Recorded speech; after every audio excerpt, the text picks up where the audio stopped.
on the storm, riders on the storm. Into this house we're born, into this world we're thrown. Wanna take a ride? Call Art Bell from west of the Rockies at 1-800-618-8255. East of the Rockies at 1-800-825-5033. First-time callers may reach Art at area code 775-727-1222. Or call the wildcard line at 775-727-1295. To talk with Art on the toll-free international line, call your AT&T operator and have them dial 800-893-0903. This is Coast to Coast AM with Art Bell. I don't issue these warnings mildly. What you're about to hear is going to be scary, scary stuff. The Reverend Bob Larson is going to be my guest. And he's actually, for the first time on national radio anyway, as far as I know, going to provide us with audio from as many as 7 different exorcisms. My only exposure to exorcisms has been, other than those interviews with Father Malachi Martin, we never had audio there, was The Exorcist, the movie, and that scared the heck out of me. So this is going to be kind of rough stuff tonight, seriously. So if there are kids in the room, or if you're one, you might not want to listen. Otherwise, directly ahead, beware.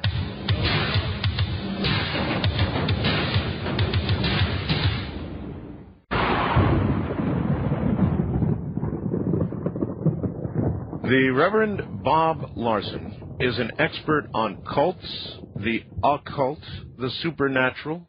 He has lectured in more than 80 countries, has appeared on TV shows like Oprah, Donahue, Sally Jesse, CNBC Talk Live, MSNBC Investigates, Larry King Live, The O'Reilly Factor, Politically Incorrect. His work featured in the Los Angeles Times and the New York Times.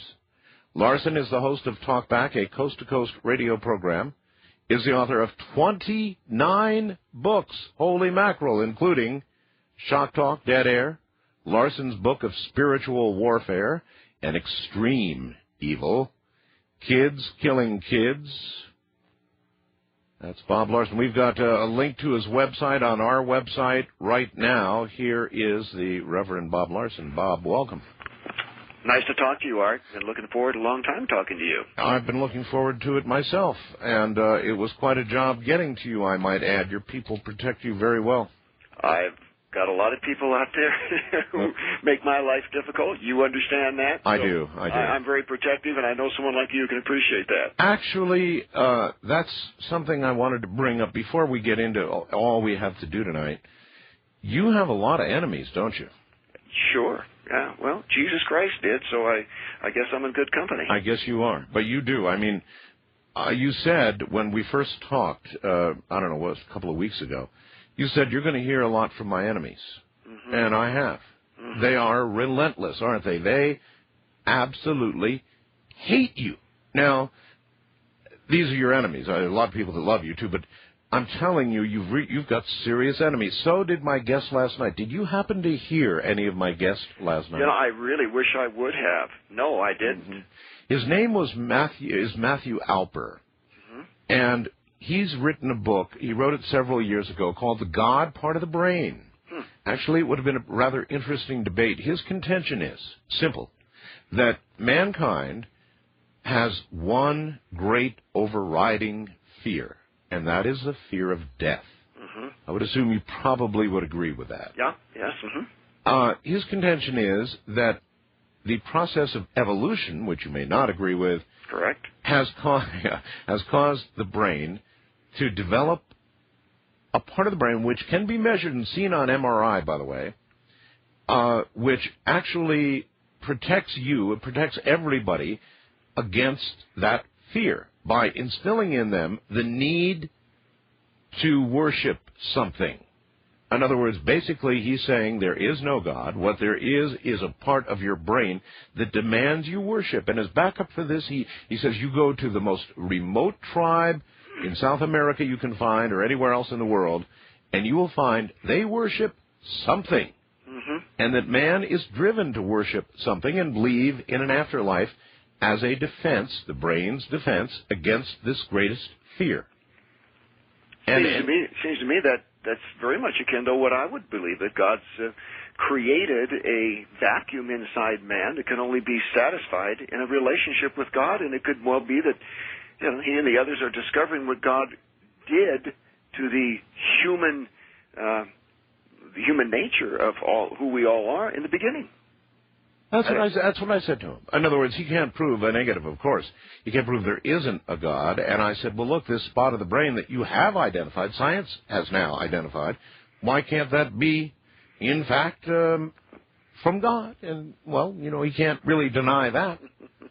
So that's true. How long have you been a reverend? I've been in the ministry more than 20 years, doing radio, television, writing books, traveling, and public speaking. It's only been in the last 3+ years, going back to March 12, 1988, that I've actually been doing these public exorcisms that have created so much attention. Well, by the way, Matthew Alper has as many or more enemies than you do. I'm glad to know that. It's interesting to find somebody does. Listen, anybody who doesn't have enemies is not making any waves at all, really. No kidding. And so I tend to have people sort of out on the edge, on the air, and that's just the way it is. And there's a lot of reaction to it, and you're a pretty controversial guy. You know that yourself, right? Yes, I do. In fact, I remember you making that kind of a comment in your book, The Art of Talk, which someone was kind enough to send me, and I did a quick read on. You mentioned that about people making waves. That's right. And that if you're not making some waves out there, you're not making a significant impact on your world, and you're not making anybody upset. That's right. I don't make them just for the sake of making them, but I like things that are out on the edge. And if that's the way it is and it's a natural thing, then fine. And that's what this is. I first explored exorcism, other than the movie, The Exorcist, with Father Malachi Martin. Have you heard of him? Oh, most certainly. Certainly a man that I wish I would have had the privilege of meeting, who was obviously very courageous in his time.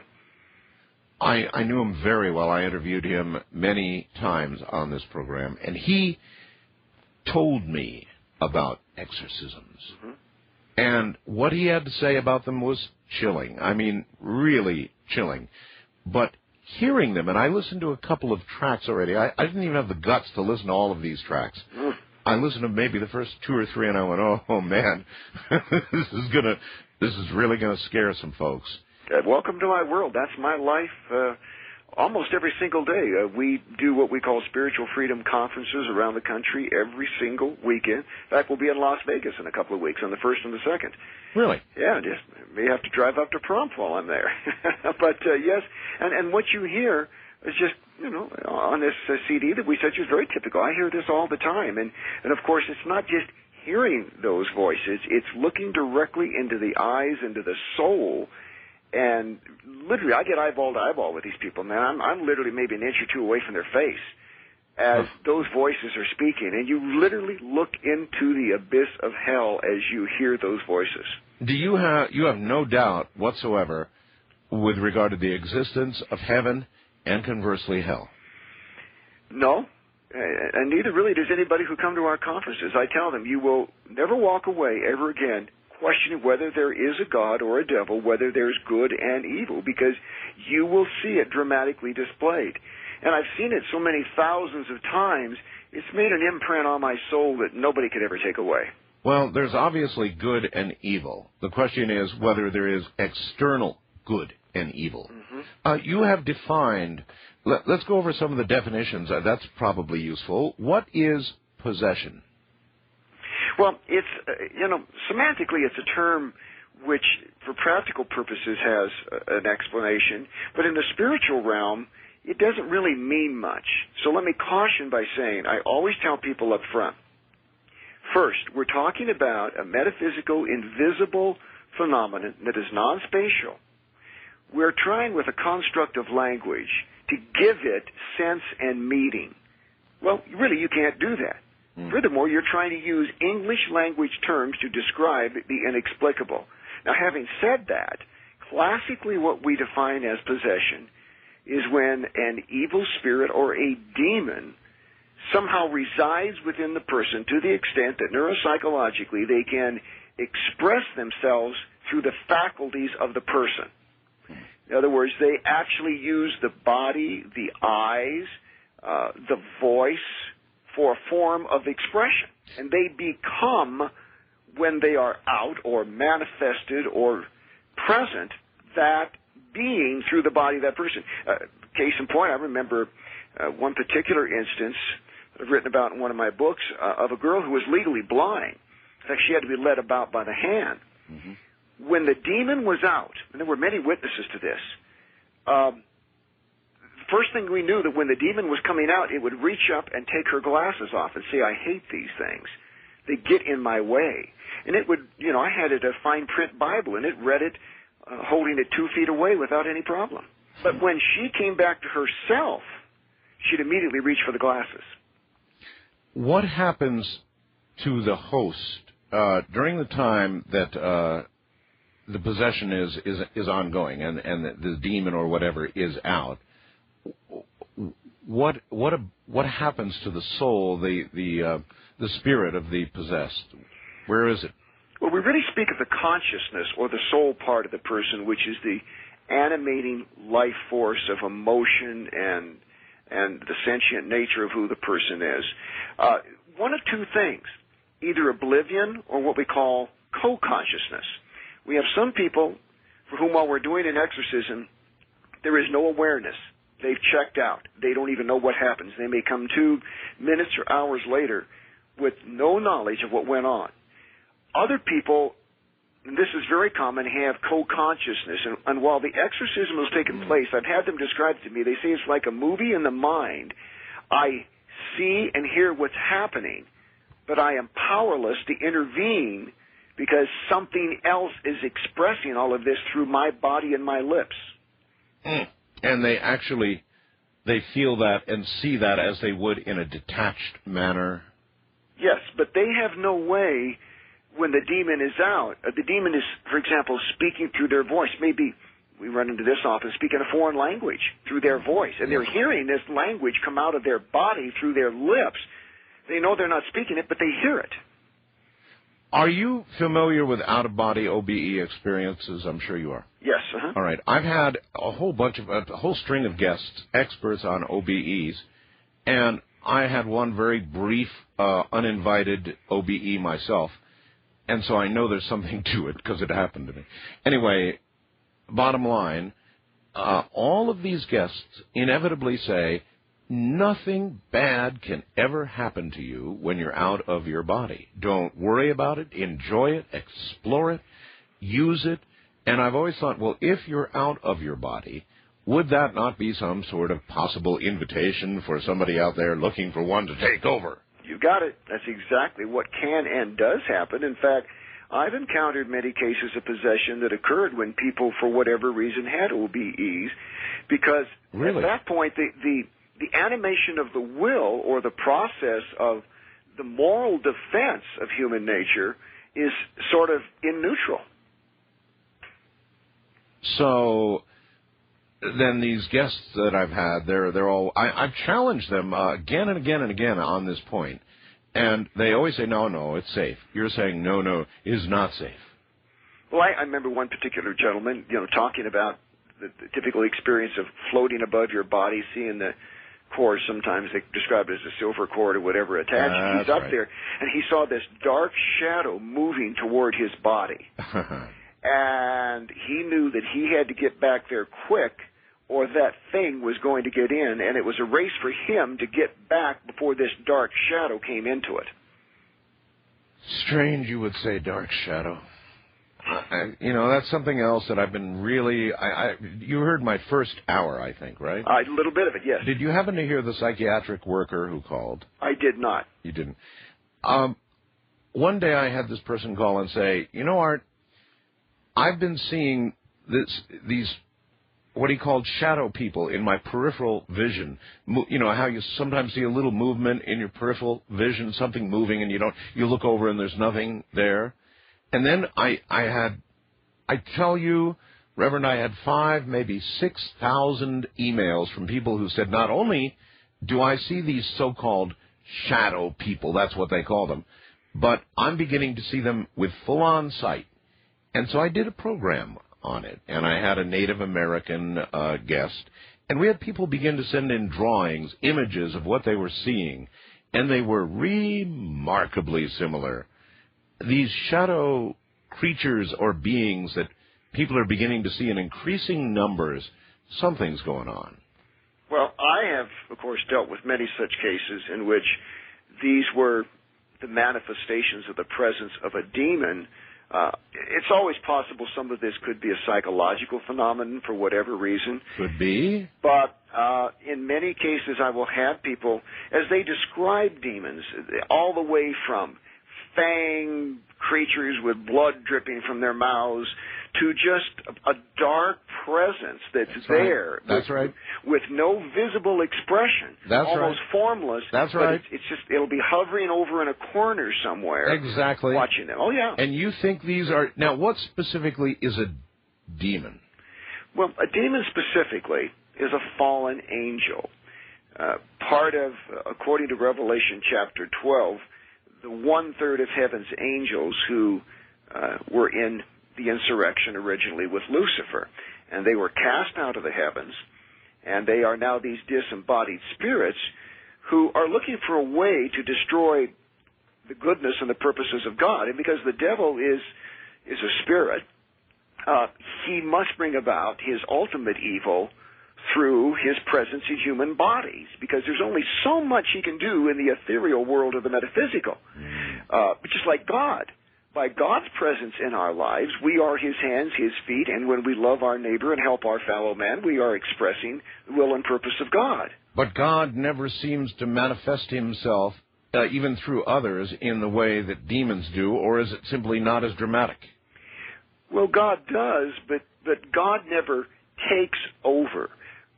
God is a creature of love, so he submits himself to our will, and we, by moral choice, then choose to do good as an expression of him.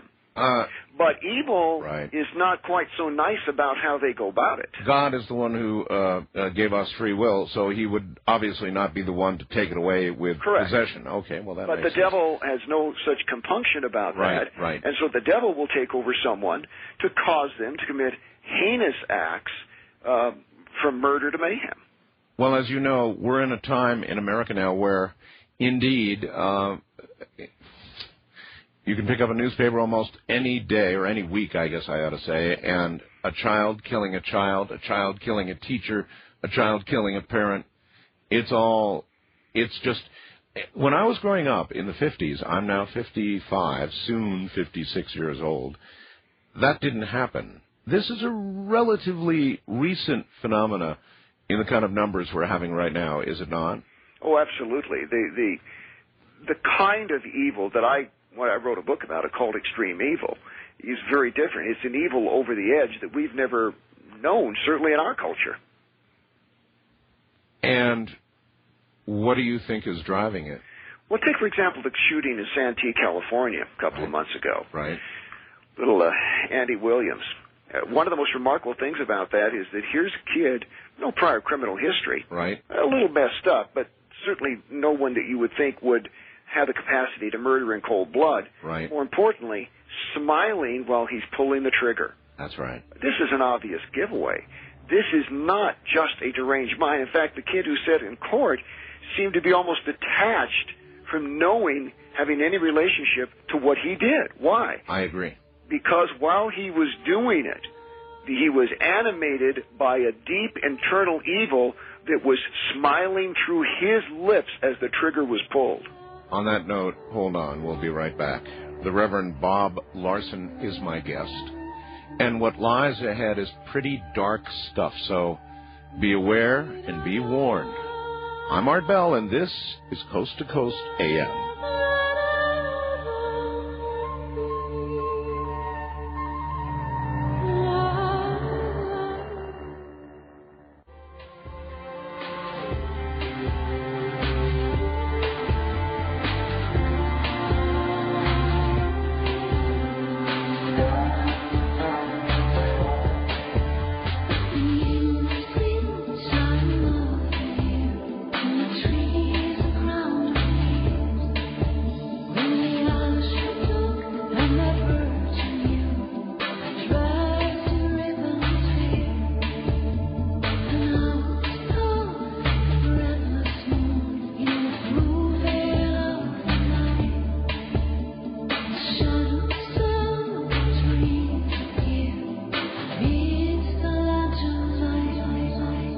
Wanna take a ride? Well, call Art Bell from west of the Rockies at 1-800-618-8255. East of the Rockies at 1-800-825-5033. First-time callers may reach Art at 1-775-727-1222. The wildcard line is open at 1-775-727-1295.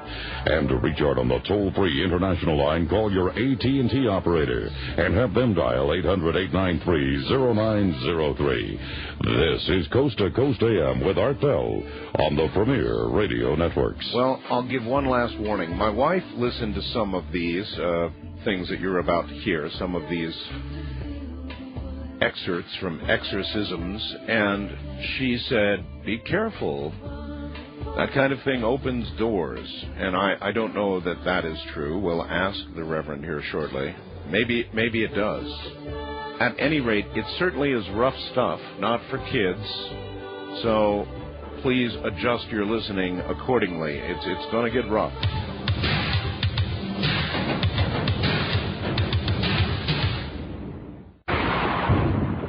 Once again, the Reverend Bob Larson.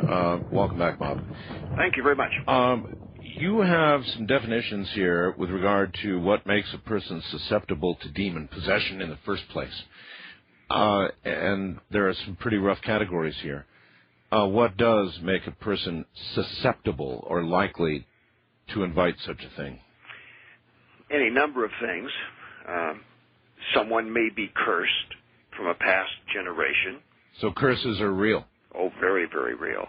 I constantly deal with people who in their bloodline have carried the spiritual genetic imprint of something that may have happened hundreds of generations ago that they know nothing about.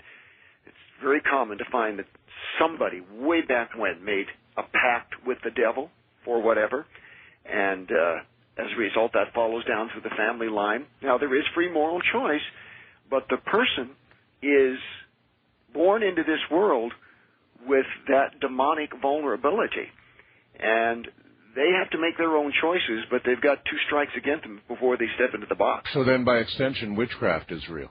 Oh, absolutely it is. Those kinds of powers are real. Now, we're not talking about the superstitious kind of witchcraft or I know. the sort of, go in the woods and dance naked and pretend. We're talking about the real thing, of real malevolency where people genuinely have evil aims. And then, of course, you can willfully allow yourself by creating circumstances of grave moral evil, and by just playing with the occult, by venturing into territory where you're unprotected, don't know what you're doing, and don't have God's presence with you. Ouija boards?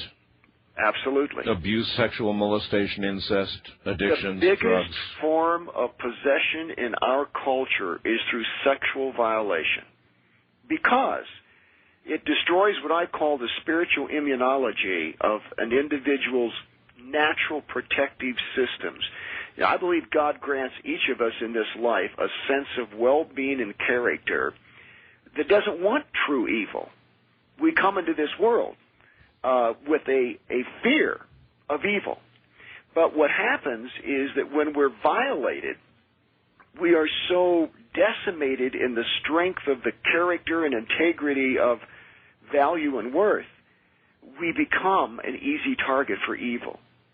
So a high percentage of the people we deal with have been incested, molested, horribly violated, particularly as small children. Father Martin said to me frequently that there's a very large body of people walking in our population who are what he called perfectly possessed. And by that he meant, he said, I know them when I pass them on the street. They have, in effect, made their deal with the devil. And frequently they are successful people. They are politically powerful people. They're very well-to-do people. And they are, in fact, perfectly possessed. They just made some kind of compact at some point with the dark side, and they're doing well here, but may not do so well ultimately. I would agree with that completely. Really? And I encounter the same individuals. And they seem to be those folks who don't have a sense of moral conscience, who are absolutely detached from their actions. Well, Timothy McVeigh is maybe quite obviously the most perfect example in front of us. No compass at all. No. They've lost their moral compass. Now, I believe that God always leaves a shred of light within every individual that if they will turn to that, there is hope for them. And I've often said, if you've got 1% left of the moral consciousness of God, Satan can never totally dominate you. But there are those people who reach the 99%, and there's not a lot of hope for them unless they truly strive toward God. Okay. The Catholic Church really puts any individual claiming possession through the grinder before they will agree. It's very rare they agree to do an exorcism. What is the history of exorcism, and how did you get involved in this very strange, unusual ritual? Well, those are really two questions. The history of exorcism, of course, is as old as antiquity. There's evidence of this in all cultures of the past. And certainly even at the time of Christ, there were Jewish exorcists who traveled the country.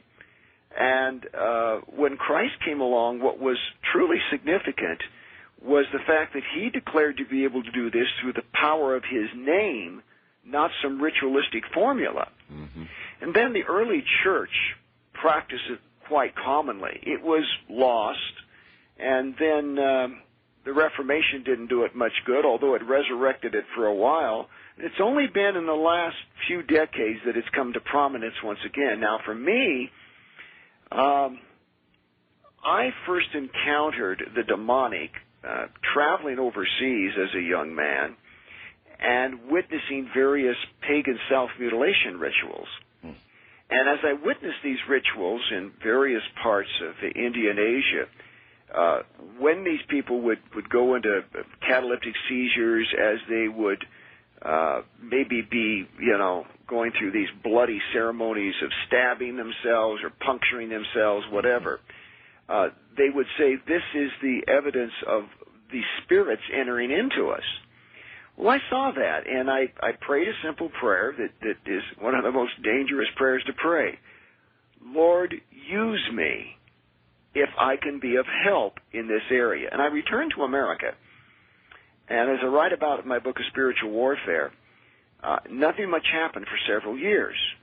I began to study the phenomenon until one night in St. Louis, Missouri, a 15-year-old girl walked up to me and said, I have sex with the devil. Of course, I thought this was a joke. I thought this was just a kid with an overactive imagination. And I tried to put her off. She kept saying, no, you don't understand. I have sex with the devil. And the next thing I knew, this unearthly voice was speaking out of her body. This is a 15-year-old, not terribly cultured girl from sort of the backwoods of Missouri, and this very refined British accent in this voice is saying, you cannot have her. She is mine. Leave her alone. That was my introduction. How, Reverend, do you delineate between the possessed and the mentally ill? Well, I do my best, and it's really not very hard, because when people will come to me and say things like, well, I hear voices, well, my first question is, are you on your lithium? I mean, have you seen a mental health professional? And sometimes when they say they haven't, I say, go back and see one and then return to me and we'll talk again. The truly possessed have some of the characteristics of the mentally ill, but in the thousands of cases I've dealt with, these are people who, for the most part, are very lucid. In fact, I really don't want to deal with someone who is mentally ill who may or may not have demonic phenomena, because it's just dangerous territory to get into. I prefer that person to see a mental health professional and come to me sometime later when they're in a more stable mental state. But speaking of dangerous, I mean, the rites of exorcism, I am told, have been told, it can be extremely dangerous for the exorcist. Oh, yes. Well, I mean, on a regular basis, I mean, on a weekly basis, I am assaulted, threatened. In any one single weekend, I am told by spirit voices that they're going to kill me so many times I can't even count it. I mean, I live under the constant threat of these things, promising all sorts of mayhem on me and my loved ones. So that's very typical. And yes, I have been violently assaulted on numbers of occasions. I'm always very careful that before I go into a meeting where I'm going to do exorcisms, I ask for several large men to be at the ready to tackle people, hang on to them. And I've seen cases where a 95-pound woman can't be controlled by 8 men. Yeah, I've heard of that, and I have people have been known to when their children are under cars pick up automobiles, and I guess the strength comes somehow from the same place, doesn't it? Beyond yourself, more than you could possibly do. You know, this is more than an adrenaline rush. More than that. Yeah, it's more than that. I mean, I've seen a frail woman, pick up a 200-pound man with one arm, just lift him in the air. And this is not, again, since I've been doing this publicly for 3 years, I have done hundreds and hundreds of these in front of thousands and thousands of people. So these are not just stories. These are things which have occurred in the full view of people, witnessed by thousands and scores of cities across America. How do you eliminate or reduce the risk of whatever it is jumping to you? Well, I'm always very cautious. When I approach it, I've learned to sort of tell when it's about to explode. Have you ever made a mistake? Yes. And, a couple of times I've been blindsided. A woman one time hit me from the rear. I wasn't looking. I was looking to another part of the audience, and she got down on top of me, took my tie, twisted it, and was choking me, and 4 or 5 men had to literally drag her away or she would have choked me to death. I've been kicked, very violently hit, bitten, spit on constantly. But again, I've learned how to be cautious about that. And so what I tell these men, I just say, look, if you see me start motioning to you to get kind of behind this person, right, and I'm starting to, if they're about to explode, I'm going to look at you, grab them. And don't hesitate, because I don't want them hurting me or themselves. I got a wife, 2 children, 1 on the way. I want to come home safely to them. I hear you. Now, and people will say, well, if it's God's power, well, now, wait a minute. There is also, the human will involved here, too.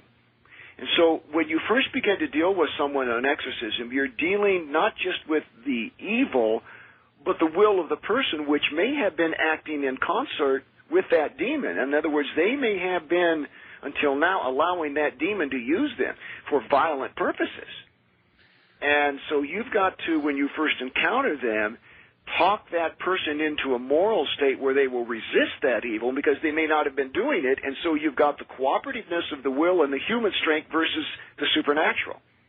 Well, you must have a lot of work, because I'm sorry to keep referring to Father Malachi, the late Father Malachi Martin, but he taught me so much, and one of the things he told me was he took care of the Manhattan area in New York. Oh, a lot of them there, I can imagine. And he said, Art, in the last year or two, the need for exorcism in my area is up by 800%. Now, if we are to imagine a war between heaven and hell, between God and the devil, and we have numbers like this appearing before us, what does that mean, Reverend? It means several things. First, that we are near the return of Jesus Christ, and as prophesied, there would be an outbreak of evil. It also means that the breakdown in the moral fiber of the country, which has previously restrained evil, has made it more bold and more free to function than ever before. So the devil's getting a pretty good foothold, and we're making it easy for him. Oh, we're making it very easy for him. And if you just look at the violence and the level of inhumanity in our society today and how little is done about it. I was told recently by a prison chaplain in a large state that over 13 prisons that he looks after, 80% of the juvenile offenders in there have been sexually violated. 80%. 80%. And what are we as a culture doing to address that? How often are the pedophiles turned back out on the streets, again, to torment our children? What are we doing remedially to help people who got in that place because the abused became the abuser, became the abuser, became the abuser? We've got this cycle of abuse and violence in our society. We're simply looking the other way and not doing too much about it, and the devil has a heyday in that realm. Is the United States unique in that, or is it equally prevalent worldwide?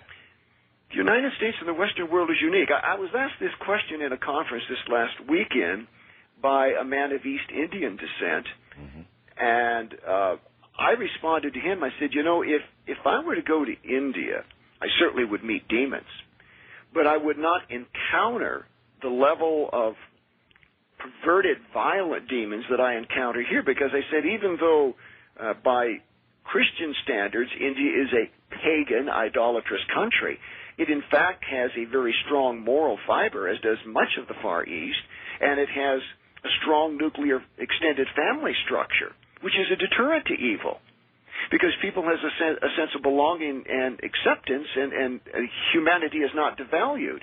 But we've devalued humanity in American culture, which has given the devil free rein. So I said to this man, I would not think of dealing with violent demons of rape and incest and crime and abuse in India, but I certainly would be sensitized to dealing with that in America. So in some ways, we have become the most evil culture on earth. Oof. Do you have any idea of why that is, Reverend? In other words, what evil turn have we taken? Well, I think, first of all, as I said a moment ago, the lack of the extended family. Where you have strong family structure, you have accountability. You have people also who have a sense of value and worth. I'd say that an extremely high percentage of the cases I deal with, maybe half or more, are people who have never known love. Their parents abandoned them.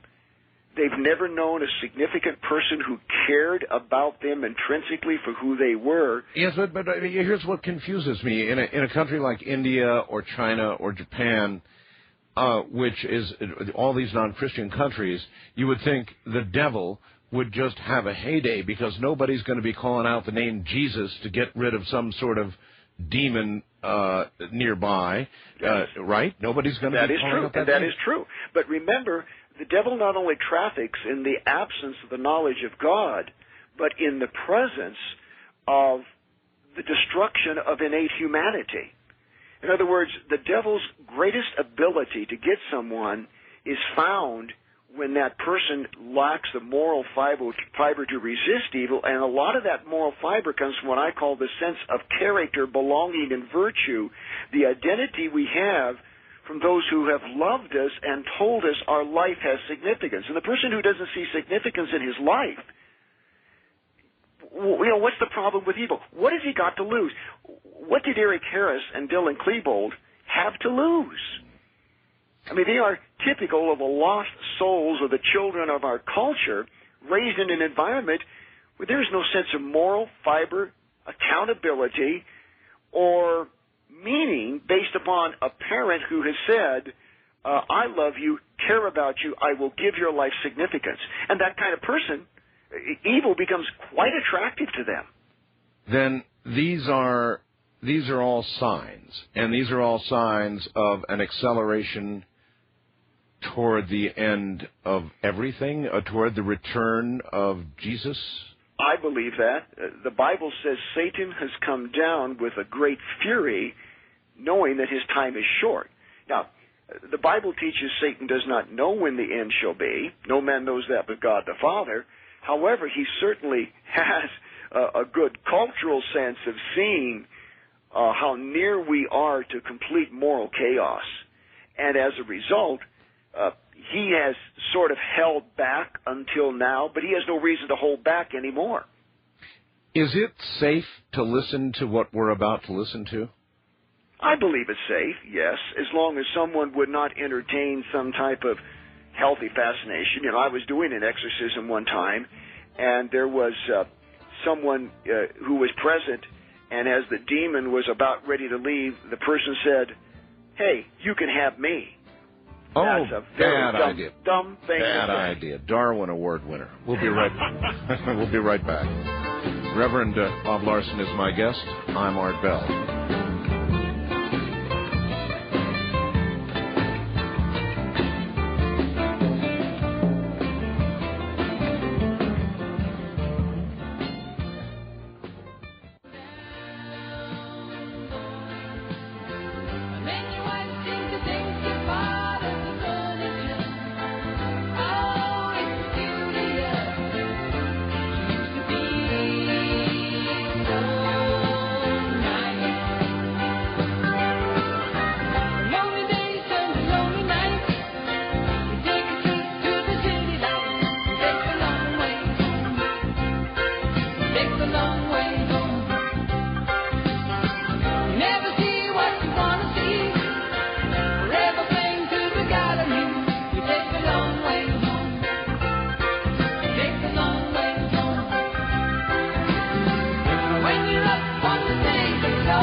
Take a ride? Call Art Bell from west of the Rockies at 1-800-618-8255. East of the Rockies, 1-800-825-5033. First-time callers may reach Art at 1-775-727-1222. The wildcard line is open at 1-775-727-1295. And to call Art on the toll-free international line, call your AT&T operator and have them dial 800-893-0903. This is Coast to Coast AM with Art Bell from the Kingdom of Nye. Last warning. This hour, we're going to begin playing some audio from actual exorcisms. And to many of you, this is going to be very disturbing, so last warning.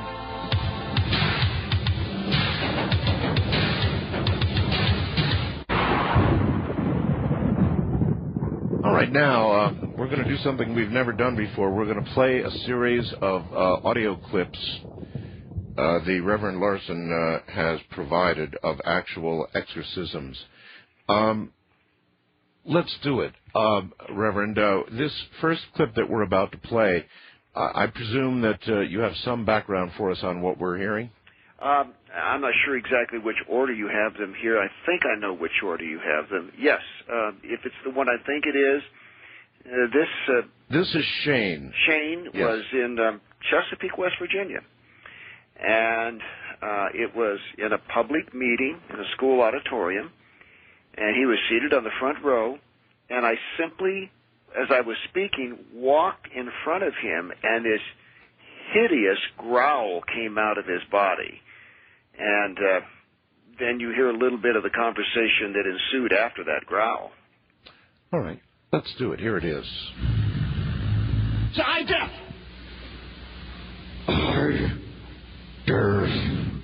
Renounce. Say, I renounce. Say, I renounce.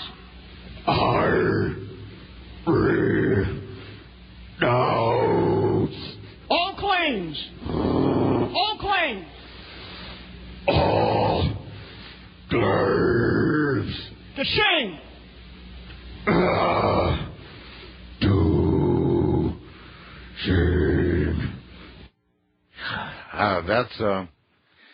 That's really That's difficult to listen to. That was coming out of a young man?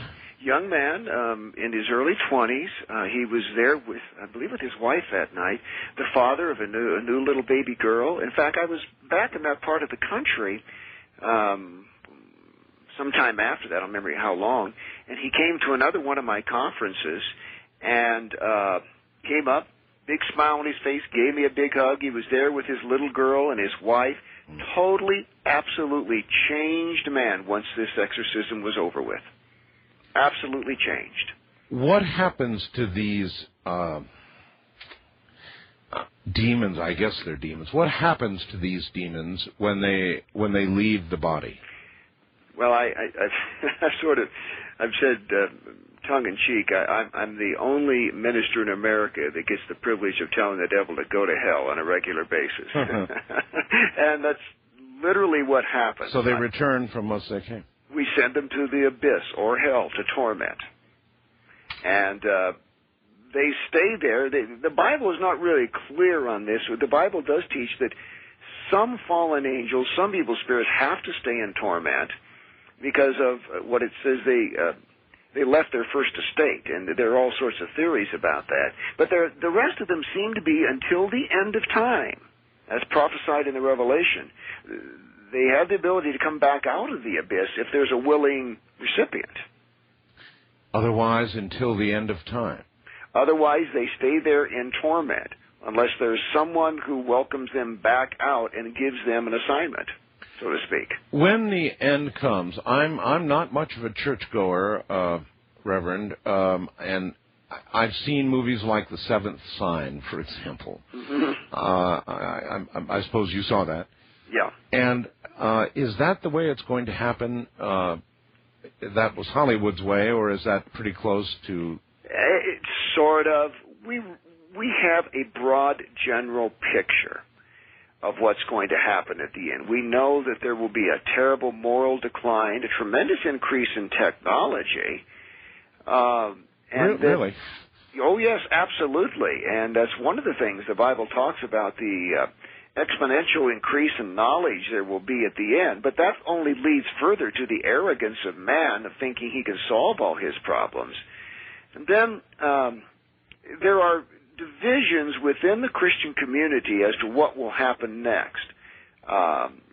Some believe that, as a popular book series has posited recently, that Christ will return and there will be a rapture in which millions of Christians will disappear, followed by 7 years of hell on earth, at the end of which will be Armageddon and the final battle between good and evil. Now, I happen to ascribe to that particular belief, but there are many well-meaning Christians who don't. All do agree, pretty much, that there will be, at the end of the age, a massive Middle East conflict in which the armies of God and the armies of the devil will face each other, and it's at that point, then, that the Revelation tells the final defeat of the enemy will be brought about, and Satan will be cast with all of his demons into the lake of fire. Well, first of all, I don't think all Christians are going to get sucked up at all. I know too many Christians who I am afraid will preach at you all day long, and then, frankly, they're some of the most unethical, immoral characters that I know, and they're going to be stuck down here with the rest of us. Some of them have demons.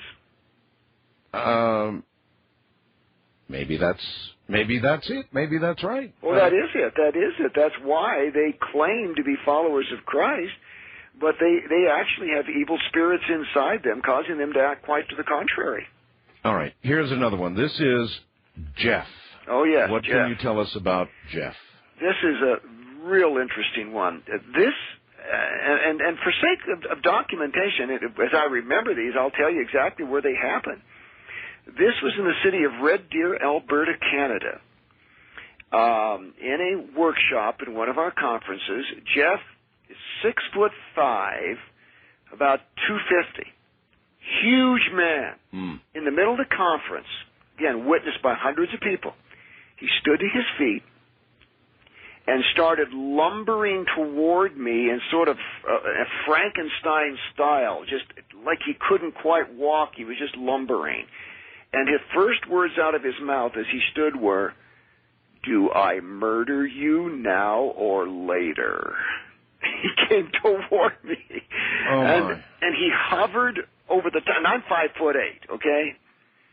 He hovered over the top of me with his hands shaking around my throat, just, millimeters away from my throat. Right.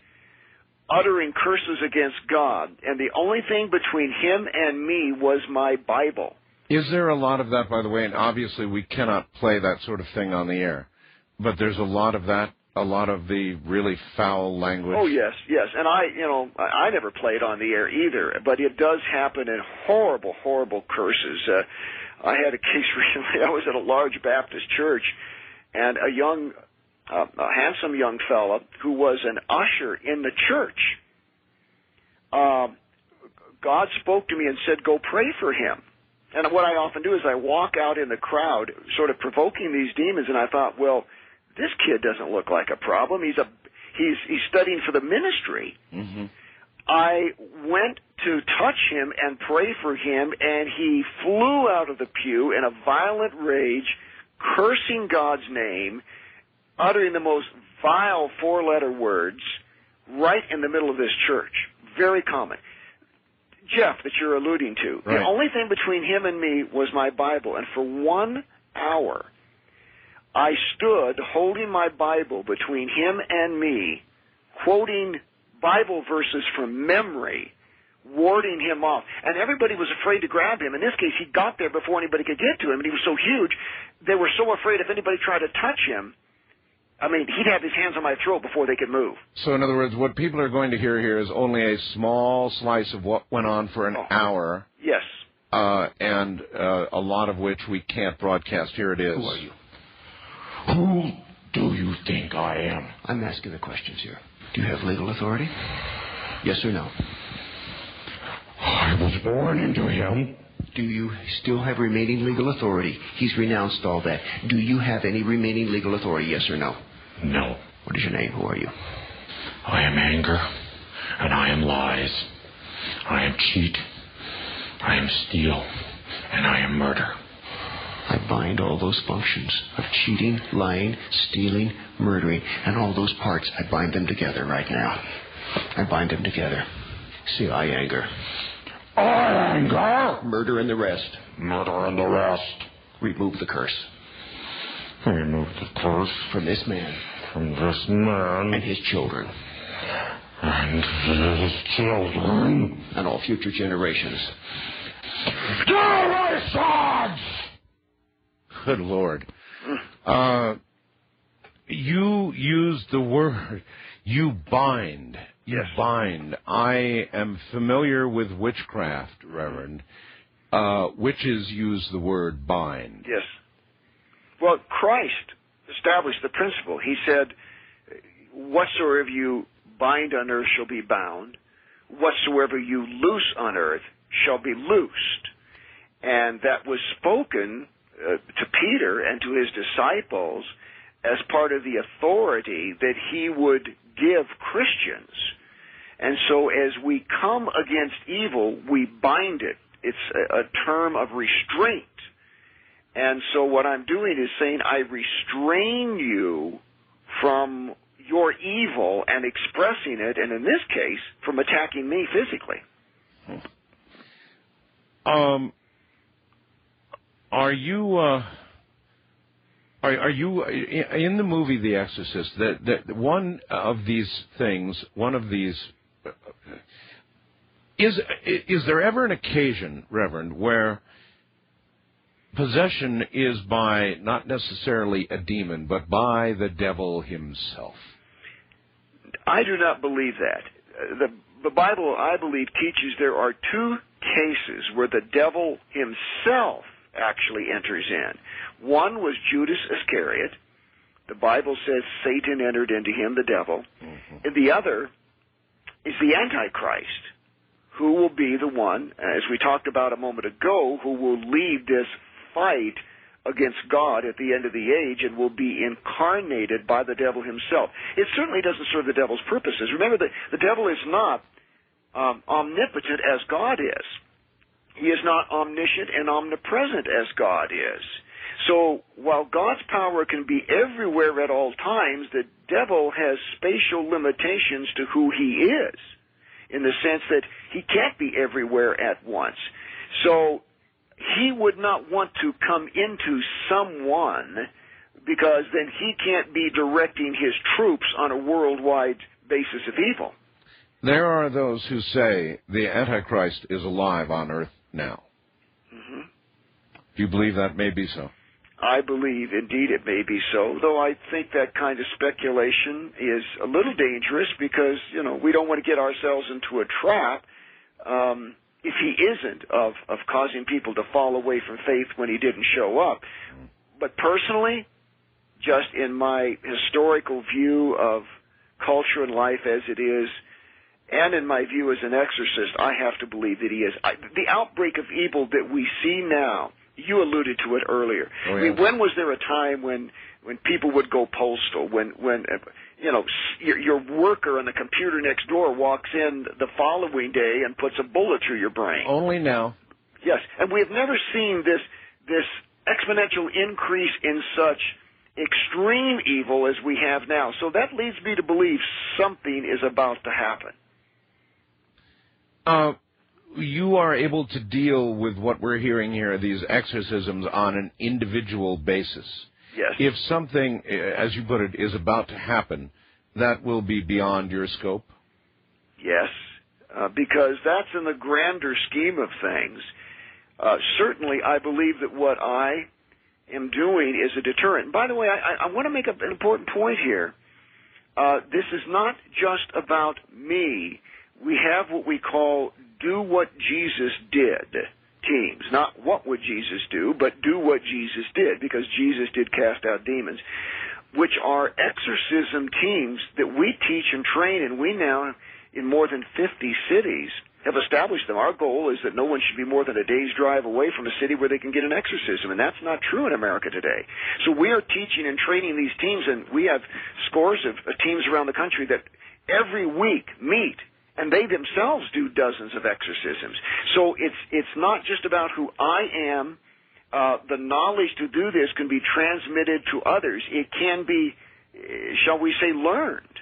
And I believe that's one of the ways that we must fight this evil. No one person can fight it. Well, if you have that extensive a group across the country, then you must be more aware than anybody I've talked to about the increase in the amount of evil and possession going on. Oh, yes. And these teams, the national facilitator of our teams was telling me just yesterday that one particular group, this is very common, has now a waiting list of 300 people who have been pre-qualified. That means they've gone to an extensive questionnaire process that deals with medical and psychiatric issues to find out whether or not this is truly legitimate. They've got a waiting list in one city of 300 people.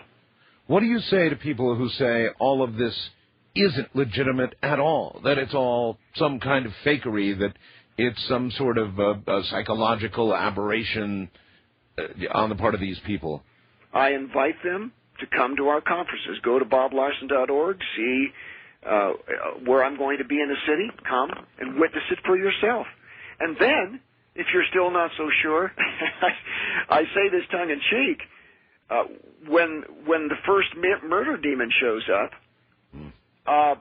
I'm going to tell the men who are holding the person to stand back, let him go, and I'm going to let you come up and go eyeball to eyeball with this thing and tell it that it's just a figment, it's just fake, it's just phony. I'm going to let you handle it. I don't think there'll be any takers. Mm-hmm. We talked earlier about witchcraft. Witches claim, and I know some real witches, Reverend, they claim that most of the time witchcraft can be used in positive ways, and that only on occasion and only with the proper provocation can witchcraft be used to issue. I mean, it can be used for evil purpose, to be sure, but it is not always so used. In fact, most frequently not. I couldn't disagree with that more, because the Bible disagrees with it. I'm sure those people believe that and mean well and think that, but the Bible is very clear that all witchcraft is an abomination to God, and that all witchcraft is in opposition to God because it refuses to acknowledge the Judeo-Christian God of Scripture, who is truly God, and that though they may feel they're using white magic, there really is only good and evil. The powers of the earth, the wind, the sun. Well, those may just simply be convenient explanations for human wisdom and knowledge. All right, hold it right there. We'll be right back.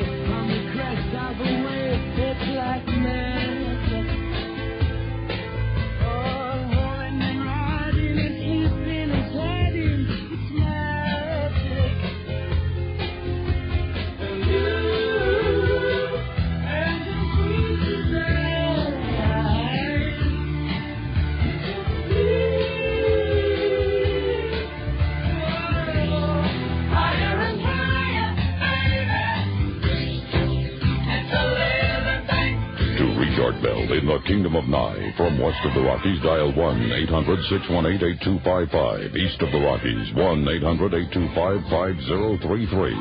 First-time callers may reach Art at 1-775-727-1222. Or use the wildcard line at 1-775-727-1295. To reach Art on the toll-free international line, call your AT&T operator and have them dial 800-893-0903. This is Coast to Coast AM with Art Bell on the Premier Radio Network. Brace yourself, it gets worse. Bob Larson, Reverend Bob Larson is my guest, and we're talking about exorcism. We're doing more than talk about it. We're actually playing you clips from exorcisms, which, by the way, take quite some time to do as a general course. In fact, we'll ask about that in a moment. Stay right where you are.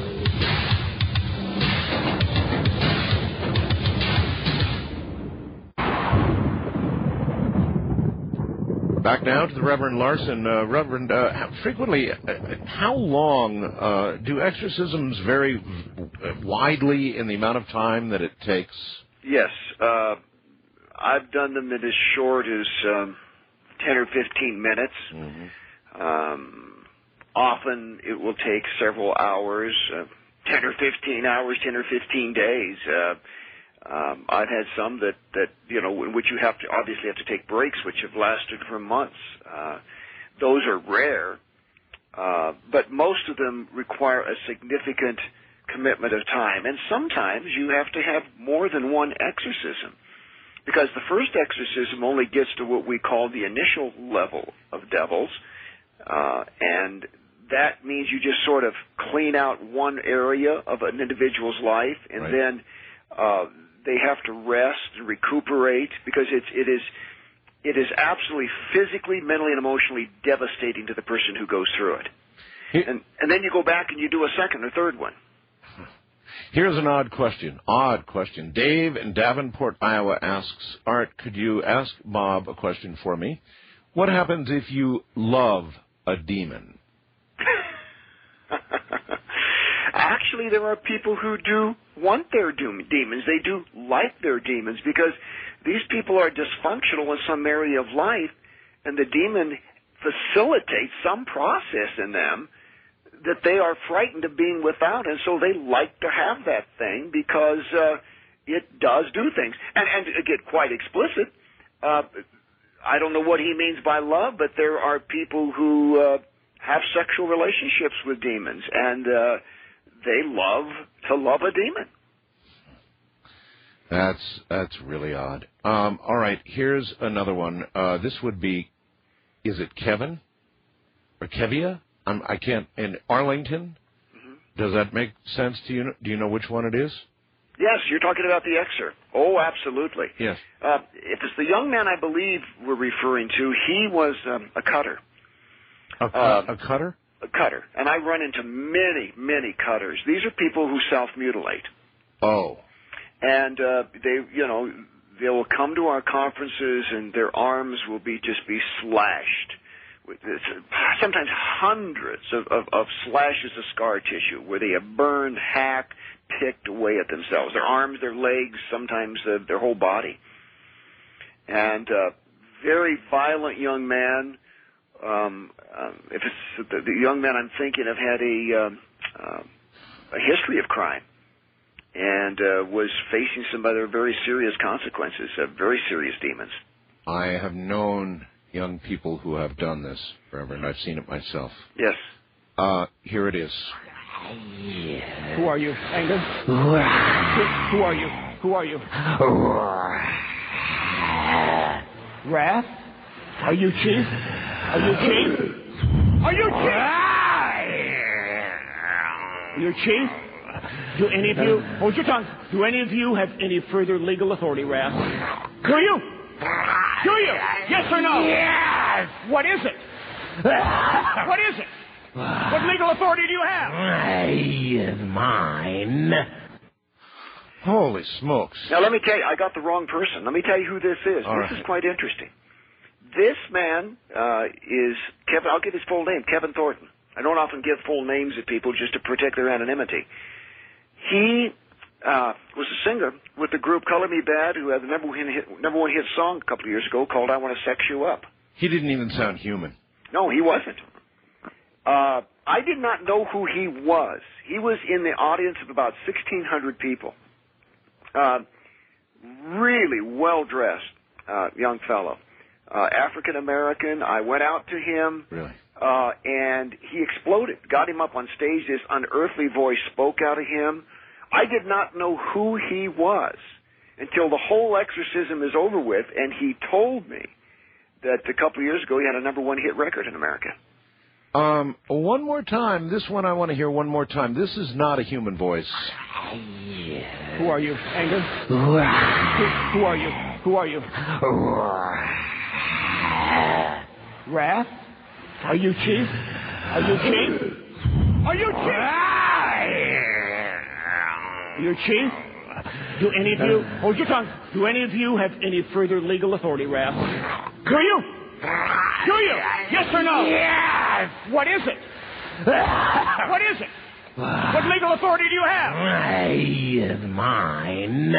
Oh, God. The legal authority. What does that mean, legal authority? What do you mean by that? Well, the mercy and the goodness and the love of God protects us from evil.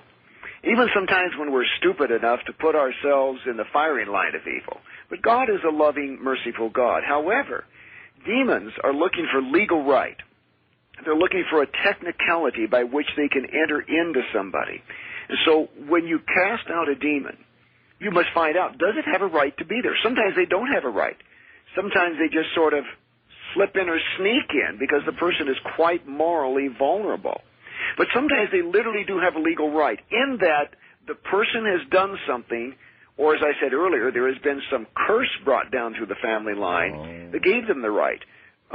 You're going to play one in a moment, Mary, in which there was a curse, an ancient curse going back, where some people in the family had sold their souls in the midst of a famine. What?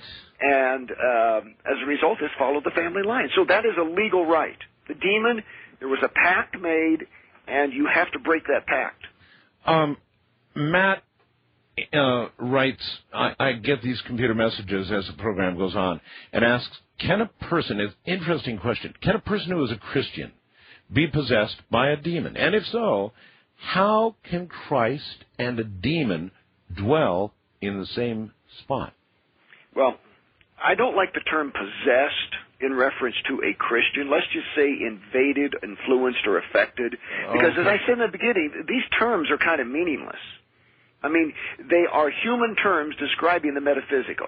Right. And at best, they are inadequate. Right. Now, how can Christ and the devil be there? Yes. Well, they're not. They're not truly there. But as you brought up earlier, I mean, you said, I have known some Christians who were quite unethical. I certainly have. Absolutely. And I have known Christians who have done horrible things and yet claim to be a Christian.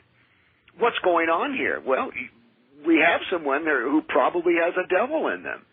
And when the person is acting out their Christianity, they are a child of faith. But in their weak moments, when they give in to that other side, the demon then is able to take over and cause them to do horrible things. Now, how does that happen? Not in their spirit. The Bible teaches what's called the tripartite nature or the trichotomous nature of man, that he has body, soul, and spirit. Mm-hmm. So that when, by confession of faith, we choose to follow God, the spirit is eternally reborn. But in the soul, which is the mind, emotional, sentient nature of who we are, we may have pockets of demonic infestation that affect our soul, that is, our feelings, and tempt us with those feelings. So, in that sense, it is not true coexistence with evil. It's God is in the spirit, the devil is in the soul. Mm-hmm. Reverend, I've got to take the opportunity to ask you, I deal with this a lot on my program. I believe there really are ghosts. What is a ghost? What is a ghost? Is a ghost somebody's actual soul, their consciousness after death remaining on earth, or is it some sort of weird little echo and tape replay of what was? I believe that the Bible teaches ghosts are not what in popular culture are disembodied spirits with unfinished business or some soul emanation. I believe that, in fact, ghosts are demons masquerading as the departed. Because the Bible teaches that necromancy, communication with the dead, is an occult, forbidden sin that causes demon possession. And so the devil masquerades as the dead or the departed or as a soul. So then you agree then that communication is possible? Oh, absolutely. And there are ghosts and there are phantoms and ectoplasmic apparitions, but these are demonic beings seeking to cause us to communicate. And that's what was so dangerous, for example, with the movie The Sixth Sense. I debated Haley Joel Osment about that on the Larry King Show. Once we communicate, then the link is established, and we've crossed over that moral barrier that God established with ancient Israel. And from that point on, demons have the right to enter into us, so the ghost, in fact, will enter into you. So by the time you get to the point where you're saying, I see dead people, it's way too late. It is way too late. At that point, you've already been taken over. All right. Actually, the next one I've got coming up is Chris in Anchorage. Does that ring any bells? Yes, it does. This guy just suddenly got out of his seat and headed toward me. And his was the case of an ancient curse upon the family. Really? Yeah. An ancient curse on the family? Oh, very, very frequently I run into these cases where, unbeknownst to the individual, somebody hundreds of years ago did something. Oftentimes there will be an ancient sacrifice. I remember one particular case, a woman of Hispanic descent. There was an ancient Aztec ancestor who wanted the power, sexual power over women, so he human sacrificed his own granddaughter. This is at least what the spirits said, gave them the right going back 25 generations. Well, let's play this and then I'll ask. What would you have of me? What? Judgment. Of course. Who are you?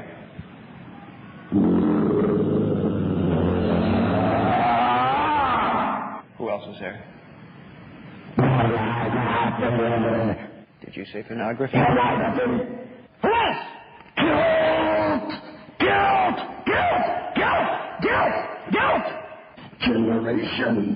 Generations. Lust is here. What do you mean, generations? Oh, this family is mine. More than one. All of them are mine. Oh, my God. That, by the way, took place in front of more than 1,000 people. And that voice, I mean, I actually... it's got a quality to it at one point that is not... I don't even know how to describe it. The quality of the voice changed from what even a human could, in the worst moments, utter. I mean, it was almost mechanical. It sounded like it was sent through a phaser or something. Yeah, that's a true... Is that a true... Absolutely. Absolutely. In fact, Mr. Fred Johnson, who is my production assistant at our studio in Denver... Now, you could hear it go into distortion at one point, and obviously it was simply too loud for the mic, but at another point, something happened to that voice that was all wrong. Oh, yes, and you know, I actually had people accuse me of doctoring that tape, and as I said, Mr. Fred Johnson is a real human being. He is my production assistant. He will verify to anybody who wants it verified. Nobody touched that tape. It was weird. I mean, it went into this other earthly thing. We actually captured it on video, too. We have it on videotape, the same sound. Oh, this my. was professional cameras. I mean, this was a major 3-camera shoot that we did, and so we have it on videotape and audio tape. All right, one more time. Listen very, very carefully to the quality of the voice about in the middle of all this. Listen very carefully. What would you have of me? What? Judgment. Of course. Who are you?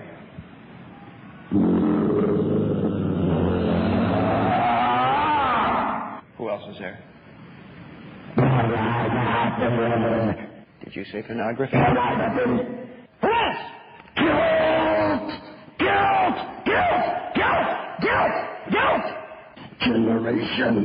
Generations. Lust is here. What do you mean, generations? Oh, this family is mine. More than one. All of them are mine. That's a pretty confident, really a confident demon. Oh, yes, he was. But he was cast out, and it was very beautiful. When it was over with, this man's wife, who was pregnant, came running up to hug him. I by the way, was back to the same city, the same place, recently, and this young man was there, came up and gave me a big hug. He now is the proud father of a baby, and his life is just going on wonderfully. His father was also there that night, and we had to remove the curse from his father as well, because the demon claimed it had the whole family line. And this young man now is an active member of his church, a wonderful father.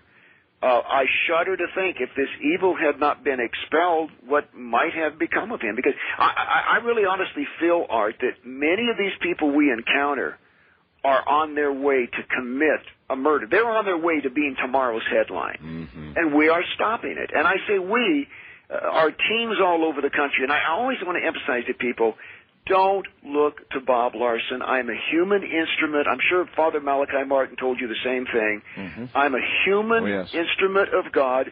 This is God who does this. This is God's power. It is not my power. It is the power of Christ through his resurrection.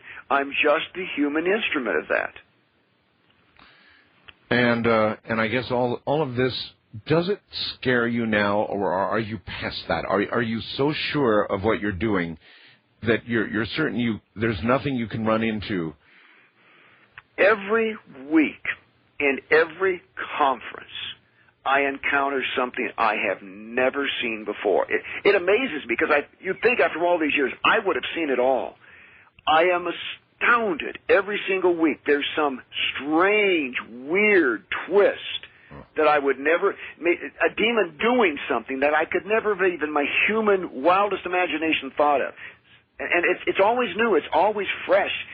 The ingenuity of evil is beyond comprehension.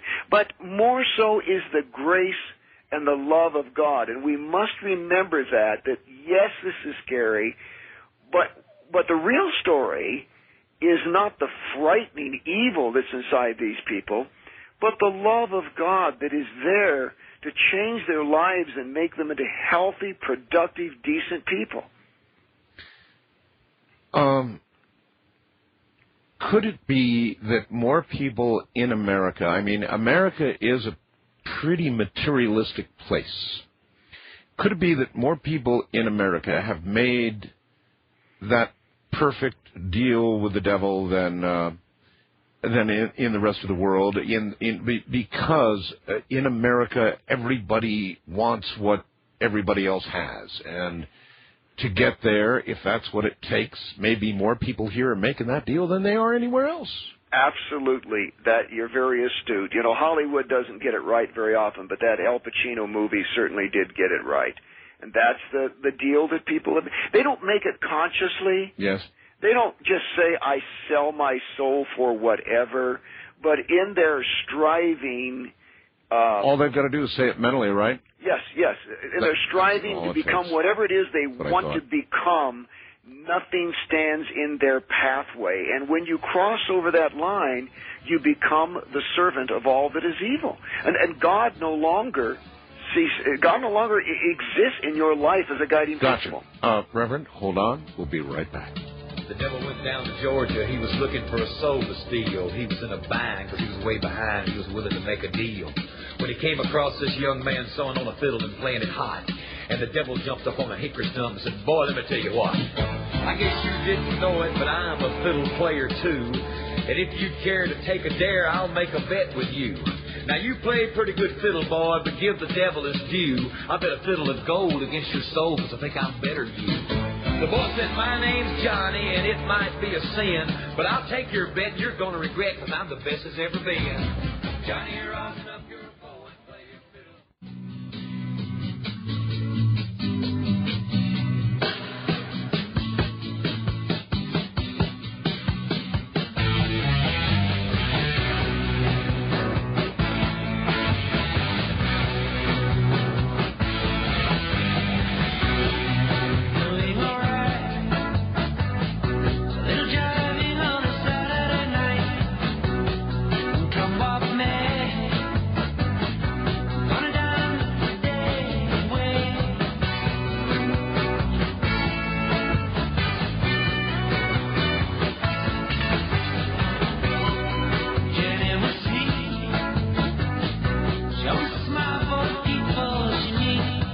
Take a ride?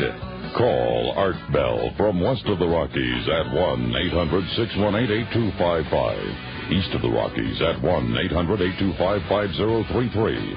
First-time callers may reach Art at area code 775-727-1222 or call the wild card line at 775-727-1295. To talk with Art on the toll-free international line, call your AT&T operator and have them dial 800-893-0903. This is Coast to Coast AM with Art Bell. The Reverend Bob Larson is here, and I warned you numerous times, and I'll do it one more time. This material is pretty rough stuff, so be advised if you're coming into the middle of the program, use parental discretion. You have discretion, right? You don't want your children around this, and you may not even want yourself around it. You figure that out for yourself.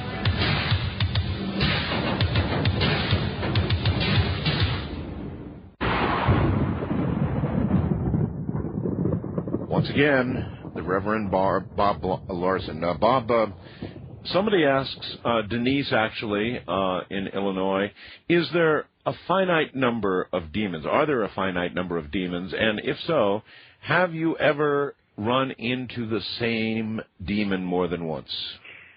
There is a finite number. In the original creation, God made X number of angels, and 1/3 of those fell with Lucifer in the rebellion. We don't know how many that is. It's millions. It's huge. But it is finite, and it is finite as opposed to the omnipresence of God. Now, I have run into demons who go by the same name, function, and purpose. I've had demons say to me, I know you, I've met you, we faced each other before. Was it literally that same demon? Perhaps. Perhaps it was just that demon's embodiment of that same evil that I faced before. Could one demon inhabit two, can it be in two places effectively at one time? not two places at one time, but Two people. They do have the capacity to move at, I don't know, the speed of light. Who knows? I mean, they're here, they're there, they move fast. And a demon does not necessarily need to be in an individual permanently. If they have the right to come and go, yes, they may come and go between, for example, a husband and wife, a father and son. Particularly people with a familial connection go back and forth and affect one and then affect the other. You deal with people who are living who have demons. How many people would you imagine die with demons? A lot of people die as the result of demons. They commit suicide because demons have driven them to it. Yes. In other words, for every one saved, I wonder how many are not.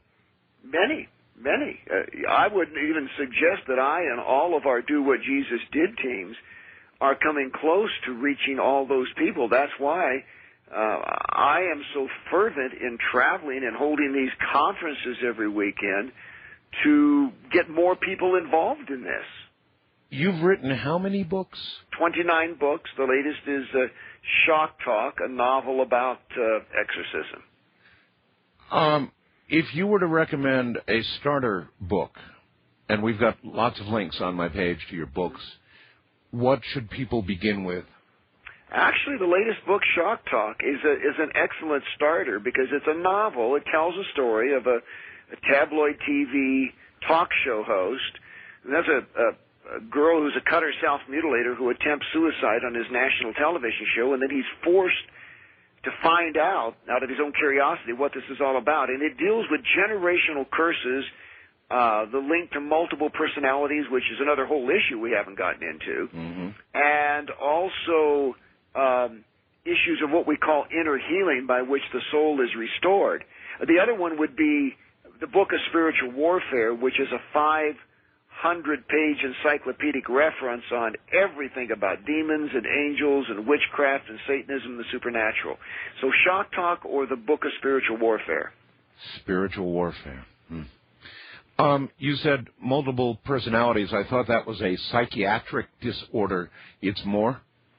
Well, it is a recognizable disorder, generally referred to as DID or dissociative identity disorder, but in fact more than 50% of the cases of demonization that we deal with also have dissociation. And the reason is because the severity of trauma, which causes multiplicity or dissociation, which is also an opening for demons, means that sometimes certain demons hide within certain personalities. And so very frequently what we have to do is find out if a person is a multiple, and if they're a multiple, then to locate the demon may not be in the core or the host person.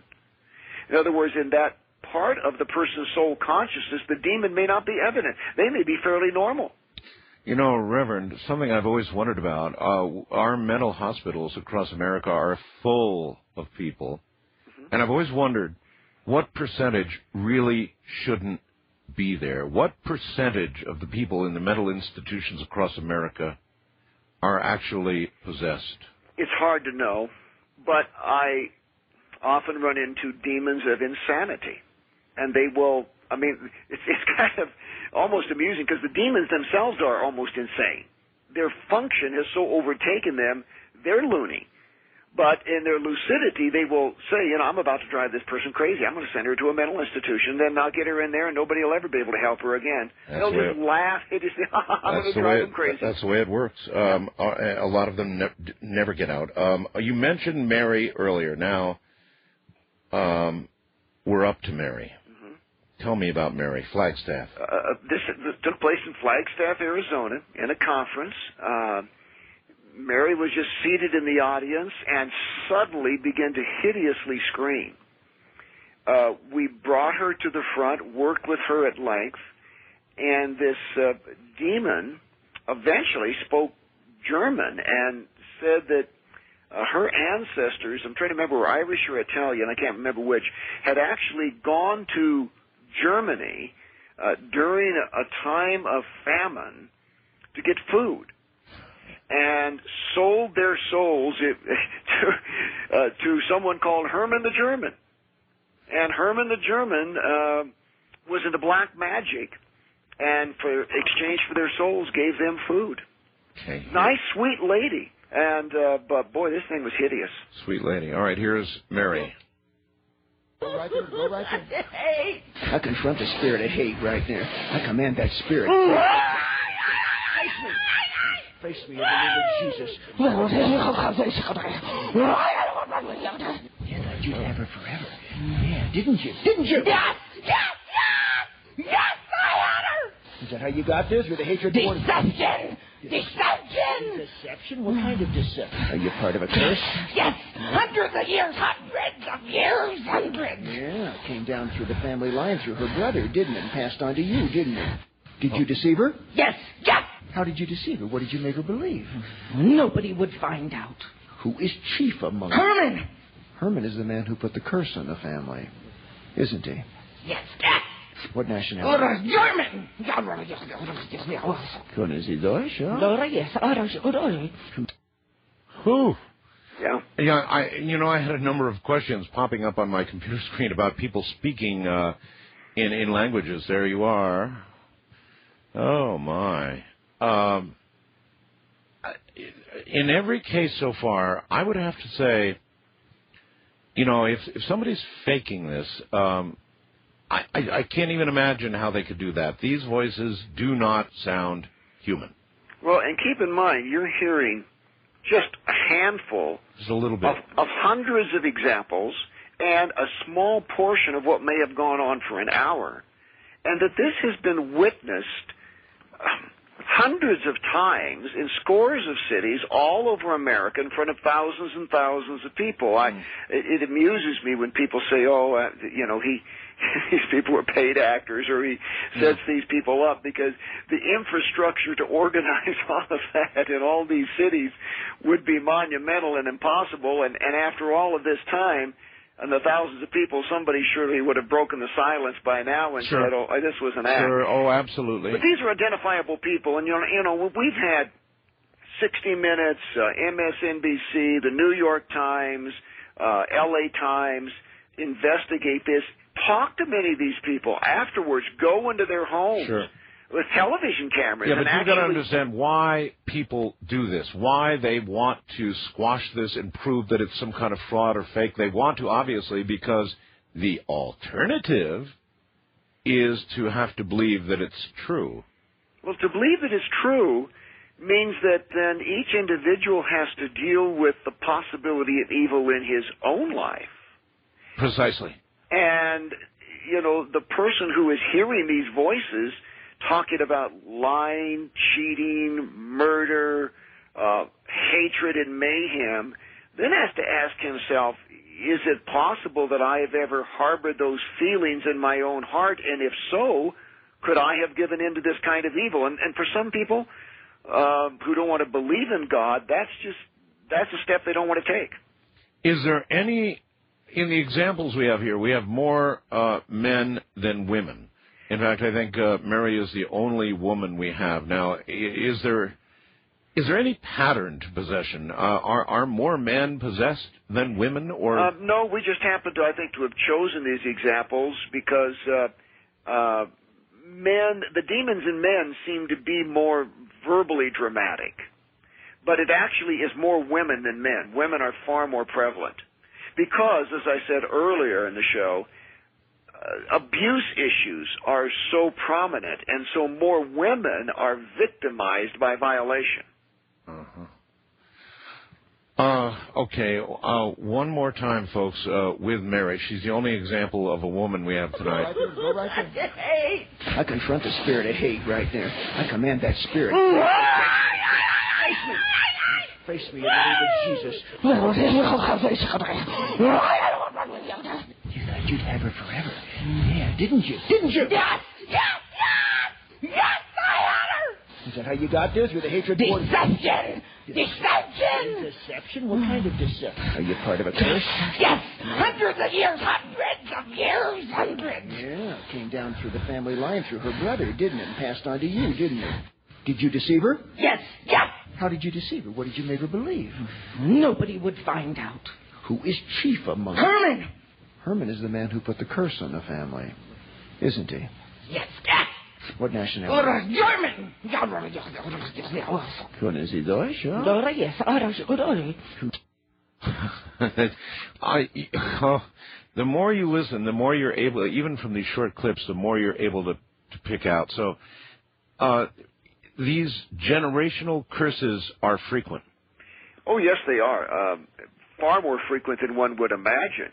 But just think about it. I mean, which one of us knows who in our past may have done something like that? Almost none of us. Yeah. And so I encourage all people of faith to go through, preferably with a friend, a pastor, a priest, a renunciation of generational curses. I've done that for me, my family, and my children, and I've prayed a prayer that says, Dear God, I renounce any and all curses that may have come upon me from past generations, and I renounce those sins of my ancestors that may have caused me to be cursed, and I bequeath to my children and future generations a new heritage of faith in Christ and faith in God, and cause that any of those curses by which the devil may have access to my life or my family to be broken in the name of God.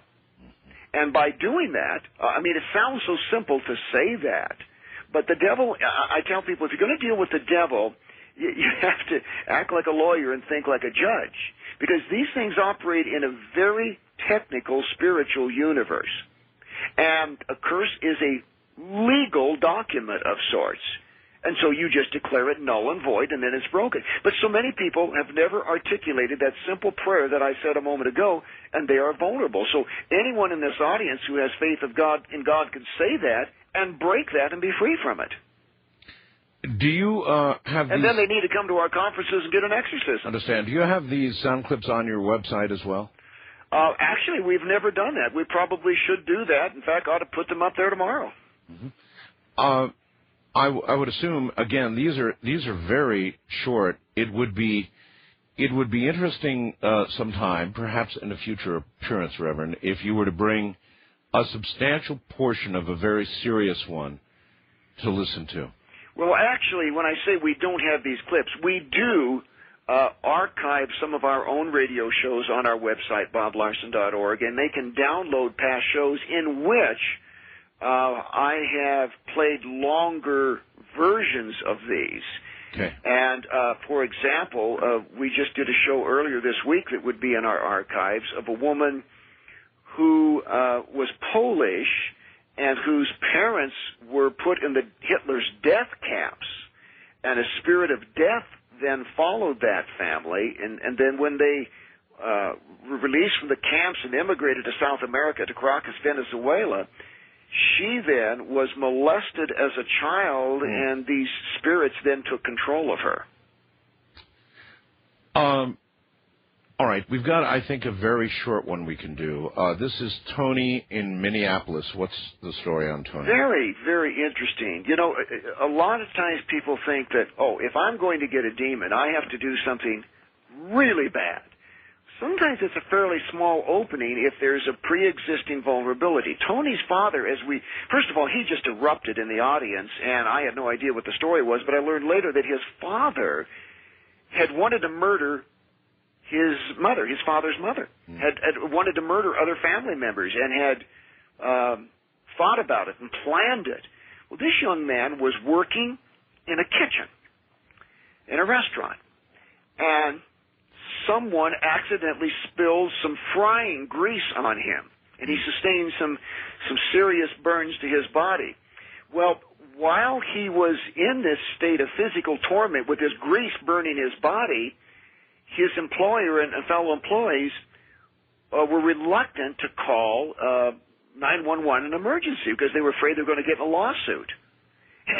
And he was laying there screaming in agony, as he described it, with his grease burning his flesh. And at that moment, he said to himself, if I survive this, I will get even and I will kill these people who didn't offer me help. And that very thought of murder that he entertained in his mind opened him up. Here it is. Get the spirit of murder. And you sneaked right in there, didn't you? When nobody was looking. You sneaked in, didn't you? Didn't you, murder? Yeah. Well, it wasn't fair, was it? You guys don't play fair, do you? Don't have to. You don't have to, do you? No. Murder. Reverend, I interviewed a pretty interesting person the other day. His name is Kent Walker, and he's called the Other Brother. The Sante and Kenny Kimes incident, you know about that? No. The murder conviction, you don't. It's a big case. It's a big murder case, but Sante was probably as close to evil as you can imagine. She was a mother who brought her two sons up in a life of crime, grifting, and ultimately, in the case of one, murder. And they've been convicted of that murder now, of a socialite. Is this the mother? Oh yes, the mother and the son who killed the socialite. Ding, ding, ding, right? Yes, right. All of a sudden, okay, yes, I interviewed the brother. And he told me his mother, Sante, was, in his eyes, if you've ever looked into the eyes of Charles Manson, there's really no question about what you see. You see evil, and he said, that was in my mother's eyes as well, and still is, and in his opinion, always will be. Well, he was looking at a demon. He wasn't just looking at his mother. He was looking into the soul of his mother, and he saw the demon in her soul. I wouldn't doubt that for a moment. That's what I see when I look at people. People say, how do you know, Bob? Because I will walk out into an audience of 400 or 500, maybe 1,000 or 2,000 people, and then I walk through the audience and I pick out the people that I've never seen before in my life. And you know. And I just know. You just know. Just look, I see in their soul the evil, and it looks back at me. Oh, God. All right. Hold on right there, Reverend. We'll be right back. I'm Art Bell. This is Coast to Coast AM. Falling in love was the last thing I had on my mind. Holding you is a warmth that I thought I could never find.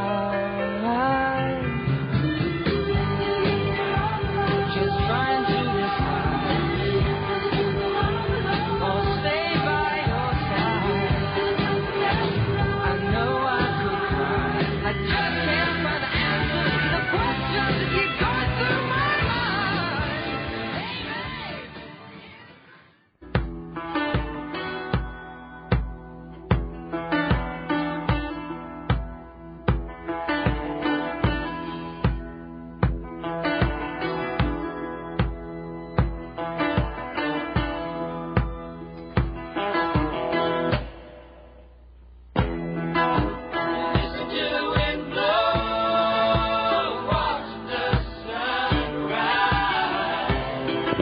Take a ride? Well, call Art Bell from west of the Rockies at 1-800-618-8255. East of the Rockies at 1-800-825-5033.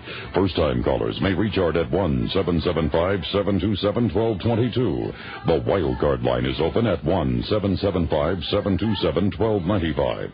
And to reach Art on the toll-free international line, call your AT&T operator and have them dial 800-893-0903.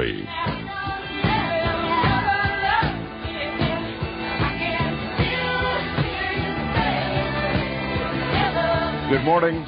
Reverend Bob Larson is my guest, and we're about to go to the phones. A little more business to do, and we'll go to the phones. Stay right where you are.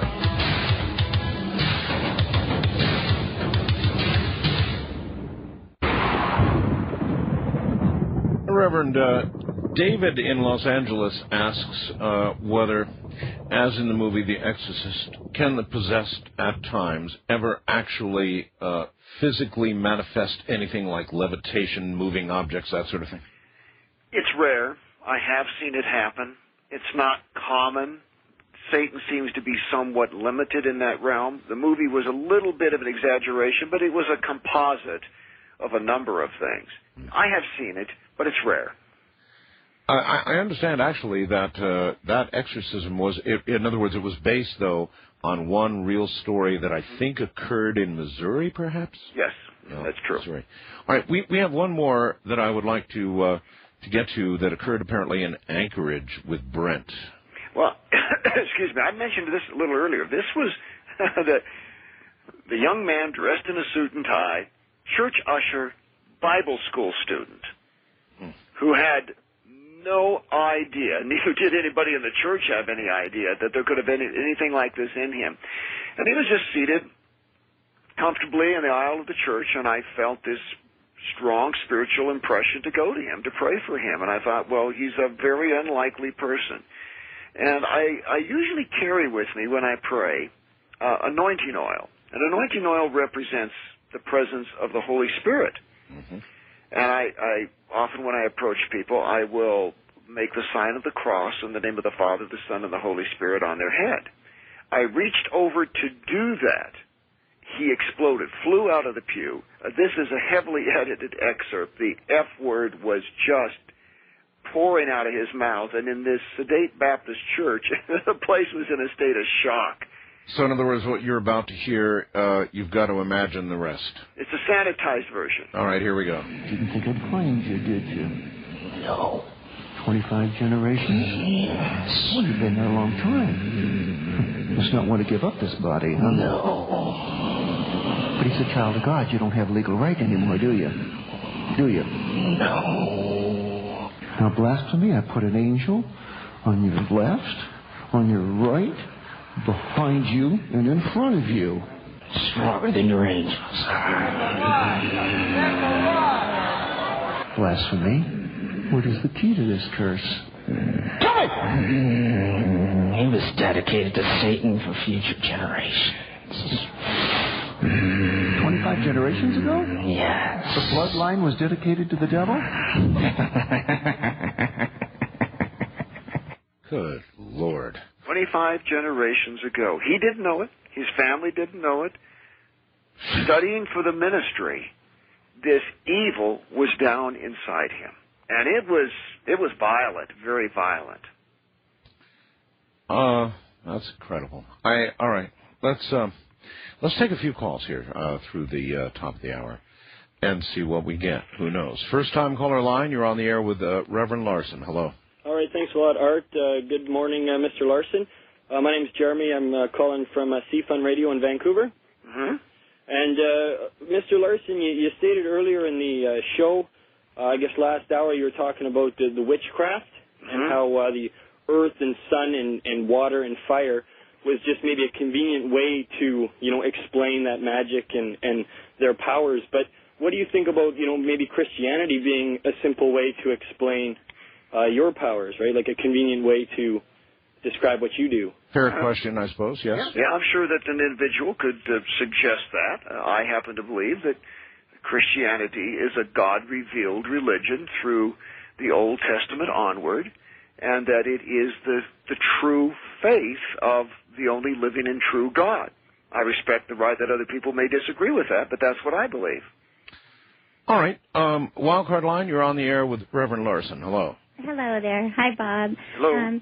Yeah, I know something about this generational stuff. Edgar Casey is one of my distant relatives, and my family's had spiritism and everything in this line for forever. And by the time I was in 6th grade, I was regularly praying to be possessed by spirits and manifesting, developing my ESP and all kinds of things. Unfortunately, God saved me from this life of utter darkness when I was 15. And I've been getting together with the gal that you just recently delivered in Anchorage here. Oh, really? At the Baptist Temple for discipleship and prayer. And you did two deliverance services with her, little blonde gal, you probably remember. Mm-hmm. Lisa. Yes, I do remember Elisa. Uh-huh. Yeah, and she's doing pretty well. She's had some trouble spots, but Were you there the night this young man Brent?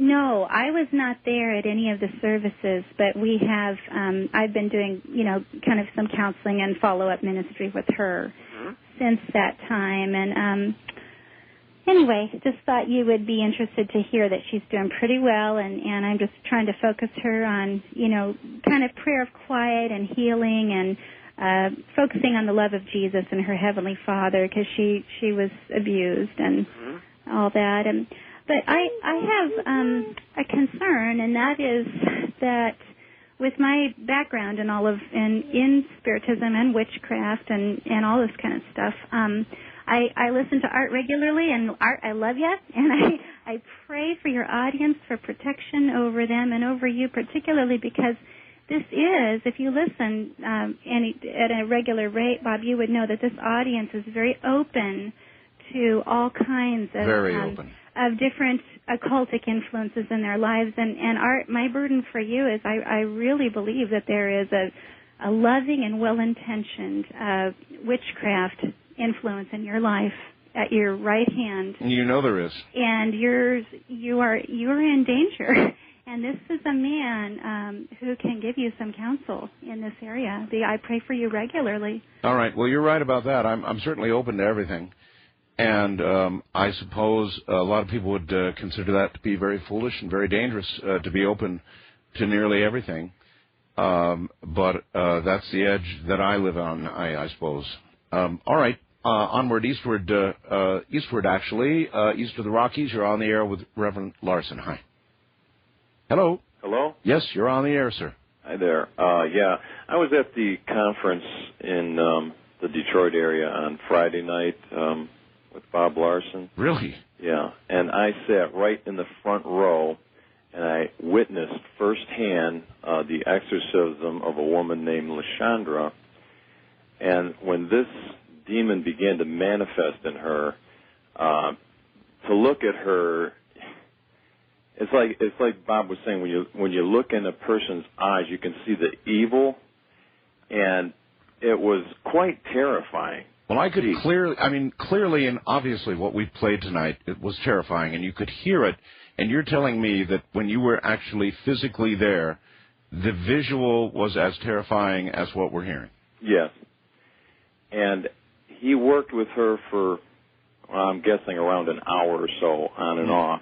But at the very end, when that thing was finally, he drove the power of that evil right out of her. And at the very end, when that thing came out, she was spitting and coughing and throwing up, bent over forwards. But after that thing came out, she had the most beautiful smile, and you could just see the joy and the peace in her heart. And I'll tell you, I have witnessed similar before, but I know this is real because of my own personal experience with God also.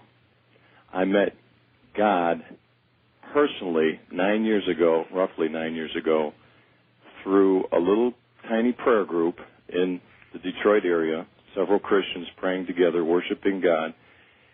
And the Spirit of God came upon me and gave me a revelation that Jesus is the Son of God, that he died for me, and that he rose from the dead. I have not doubted that from that day to this day.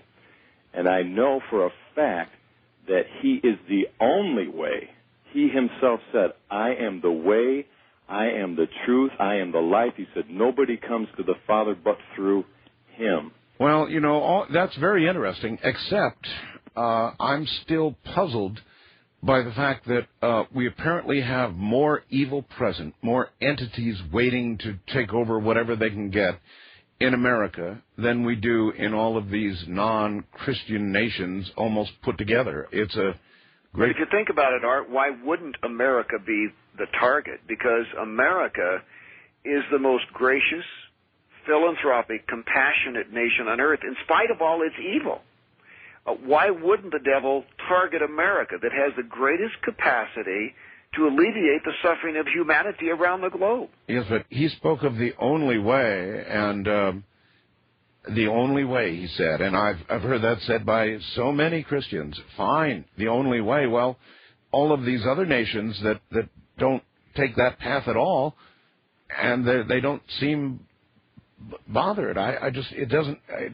Somehow it doesn't make sense. Well, it makes sense if you think about the devil's using his resources most wisely to attack where the greatest threat is. And America, in spite of its problems, is a great threat to the devil because, as I said, if you think about all the philanthropic work, all the relief that has gone on around the world for starving humanity and so on, America's the leader in that. Mm.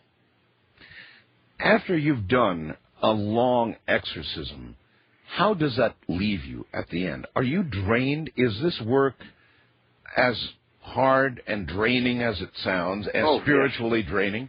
Absolutely. Spiritually, mentally, emotionally, and physically. When I'm done, I'm just a dish rag. I'm limp. I mean, I'm surprised they don't carry me out sometimes. It takes every ounce of energy. I mean, you're the natural dealing with the supernatural. A real mind game is going on as you battle these things, as you're looking for these intricate clues, putting the pieces of the puzzle together to see this person free. Absolutely, physically. I'm sure Father Malachi Martin must have told you the same thing. When you're done, I mean, that's it. You're no good for anything after that for a while until you refresh. And Reverend, on this program, as the lady pointed out a little while ago, I deal with an awful lot of strange stuff. And one of the strange things that I deal with on this program is the presence of alien life. Yes. And I take it that your position would generally be that what's regarded by many as aliens really are not aliens at all. Yes. They are demons. Now, I do believe that... by the way, that you just cannot discount all of the so-called extraterrestrial phenomena. In fact, I wrote a book. It's currently out of print. We have a few copies left called UFOs and the Alien Agenda. Really? Yes, a very long, detailed book about all of this in which I posited the theme that through the unpredictability and the periodicity with which these phenomena occur, there is a kind of consciousness raising taking place in our culture, bringing people to the awareness where they anticipate something dramatic about to happen, that we're kind of like being set up by these beings, but that they don't come from outer space. They come from, in fact, what, maybe Jacques Vallée has talked about them coming from a parallel dimension. I believe that parallel dimension is a spirit dimension, and these demons break through that barrier from time to time, but they're just toying with us. And that these extraterrestrial phenomena are these beings sort of manipulating the mass consciousness to prepare people for the Antichrist. You look at the descriptions of many of these people, and I know you've seen some of these pictures. I have, yes. They look very much akin to what people describe to me as demons, almost identical. Actually, they do. Mm-hmm. Yeah, that's quite right. They do. People in the spirit world describing demons describe the same sort of creatures very often that are described by people who claim to have had UFO abductions. I have behind me, sent to me by Rush Limbaugh, a gigantic, it's got to be 5 feet tall, a depiction of a carved from hard wood. It's the most amazing thing you've ever seen. Depiction of a gray alien. And actually, when you look at you know what a typical gray is. Yes, I know what a gray is. Okay, well, they, to us, to my mind, as I look at it, there's almost a demon there. I think you need me to come to Pahrump and do an exorcism on your studio. Oh, this studio's been through a lot, believe me. West of the Rockies, you're on the air with Reverend Bob Larson. Hi. Hi, how you doing? Okay, sir. Yeah, this is Joe from Albuquerque. Yes, sir. I have 2 questions for your guest. One is, I've had these what they call paralysis dreams. Sometimes they're known as hypnagogenous sleep, and there's always a feeling of like a malevolent being there. And this is a common thread with people who have had these dreams. And they usually precede out-of-body experiences, actually, if you're talking about the paralysis. Right. Yes. Mm-hmm. It seems like your soul clicks out, but it doesn't click out all the way. Yes, yes. And I'm wondering what your guest has to say about that. Well, I'll just bet his take is a lot different than Albert Taylor's. Bob? I do believe that many of these, though some are psychological, are demonically precipitated. In fact, I deal with sleep paralysis phenomena quite often with women who are attacked by incubi spirits. And very often in that state where they feel frozen to the bed, they will be sexually assaulted. And because I dare to talk about this publicly, these women come out of the woodwork just describing these horrific experiences, but they've been terrified to ever discuss it with anyone until then, before fear somebody would think they're crazy. I have talked to a lot of women who have been attacked, Reverend. It's not uncommon at all, is it? No. It's a very common thing, but they're so ashamed to speak of it for fear that somebody will think that they're nuts.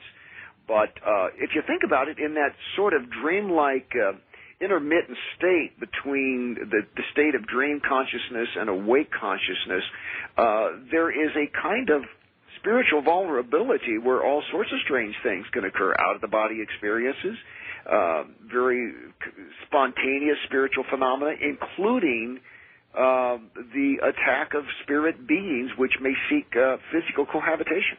You sent me a copy of the New York Times, indeed, New York Times, Tuesday, November 28th, 2000, headline, Exorcists and Exorcisms Proliferate Across the United States, across the U.S. Well, the Roman Catholic Church, for example, just cannot cope with the incredible caseload that they're getting, and of course they have this rigorous structure by which they permit exorcism. Quietly, though, on the side, what the church doesn't talk about is that there is a growing lay movement of hundreds of practitioners around the country who, though not officially sanctioned by the church, do have somewhat the blessing of the church to assist with this great demand. And there have been conferences of Catholic lay people which hundreds have gathered together to speak about their experiences. This summer in Colorado, we're going to be having a conference in which we're going to be bringing together scores, hundreds of people from around the country to tell about their common experiences of them doing exorcism. What is your near-term schedule? My which? Near-term schedule. In other words, where are you going to be shortly? Where am I going to be immediately? Well, as I said, I'm going to be in Vancouver, British Columbia this weekend on Friday and Saturday, and then I'll take a week off for Memorial Day. After that, on the 1st and the 2nd, I'm going to be in Las Vegas, Nevada. Take a week off for my wife to have a baby, and then I'm going to be in Dallas, Montreal, Midland, Texas, and then the second week of July, a huge California tour, 4 cities in Southern California. Did you see a movie called The Devil's Advocate? Yes, I did. That's remember the very end of that movie? I'll never forget it. When they thought all was clear and all was done, and he was walking down the steps, and the devil said something like, "Vanity, vanity, my favorite."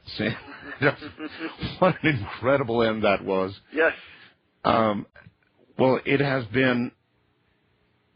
You know, I should like to say a pleasure to have you on. You've been incredible to have on the air, and I would like to have you back again. And I would like to also ask that the next time you come, can you bring longer segments? I can bring longer segments that will truly raise the hair on your neck. Absolutely. And I want to tell you what a thrill it has been with you. I've admired your work for years, Art. You and I don't agree in everything. No. I respect the fact that you do a great show of giving people a forum to clearly speak what they believe, and I deeply respect that. My prayers are with you. Well, I try and allow all sides to have a voice, is what I do. And that's not often the case in the media today, which is so tightly controlled, as you know, so I commend you for that. It is tightly controlled. Not here, though. Reverend, thank you. Thank you so much. Good night. Good night. That, folks, is the Reverend Bob Larson. I'm Art Bell. 1 hour of open lines directly ahead. Stay right where you are. My sweet Lord, my Lord, my Lord, I really want to see you, really want to be with you, really want to see you, Lord, but it takes so long, my Lord, my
side?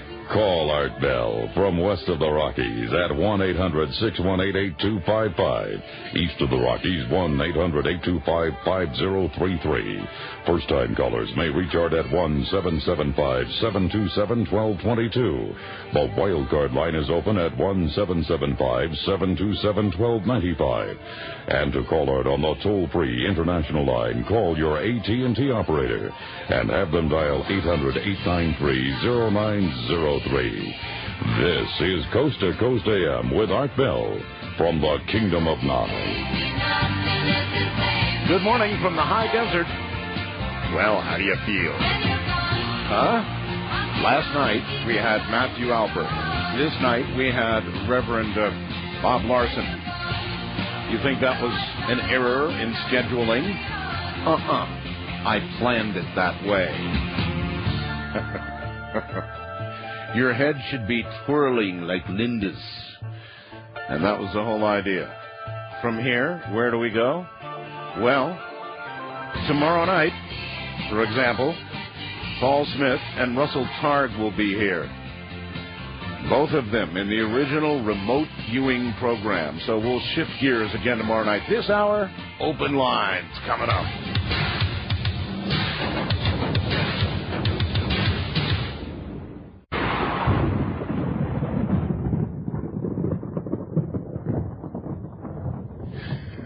You know, I am, somebody asked me, am I humored? I am humored, actually, by an aspect of last night and tonight. I'll tell you what it is. Last night, Matthew Alper made an incredible case, I thought, intellectually, a wonderful case for his argument, believe it or not, about the God part of the brain. And after that show, the screaming, he's a fraud, he's a fraud, he's a fraud, fraud. I got it in email, I got a lot of that. And so I switched gears 180 degrees tonight and put on Bob Larson. And same thing, equal numbers. He's a fraud, he's a fraud, he's a fraud. Different group, same accusation. Kind of interesting. The one thing I do want to bring up before we go into open lines is, that is humorous, is this story from Havana from Reuters, so that if you want to go look up the story yourself, you're welcome to. It's astounding, absolutely astounding, about what they have found, they believe they have found near Cuba underwater, about 2,200 feet underwater, nearly a half mile underwater. Let me read to you from part of the article. Lost City off western Cuba.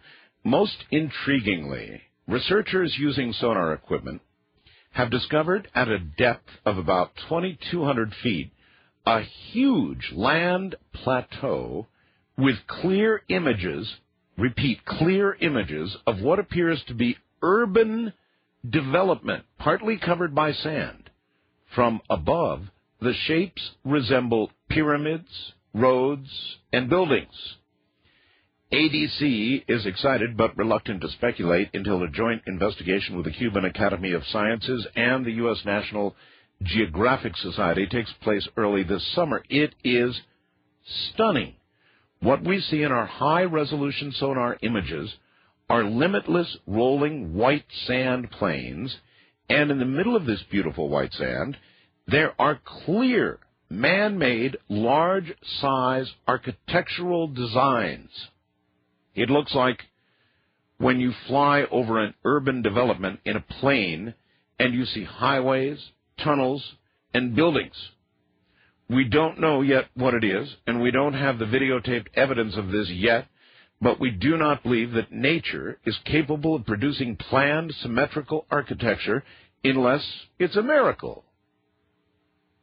ADC's deep-water equipment includes satellite-integrated ocean bottom positioning system, high-precision side scan double-frequency sonar, and remotely operated submarine robots. They plan to add 2 submarines to take people down. Now, if you want to look it up, the actual title of the article is Explorers Comb Cuban Seas for Treasure, Mysteries. Reuters. In fact, Keith, if you're able to find that, have at it. Again, it's Reuters, Havana, May 15th. So it's a brand new story on Reuters. And it's entitled, Explorers Comb Cuban Seas for Treasure, Mysteries. Absolutely astounding. Now, what do you suppose, what does that sound like to you?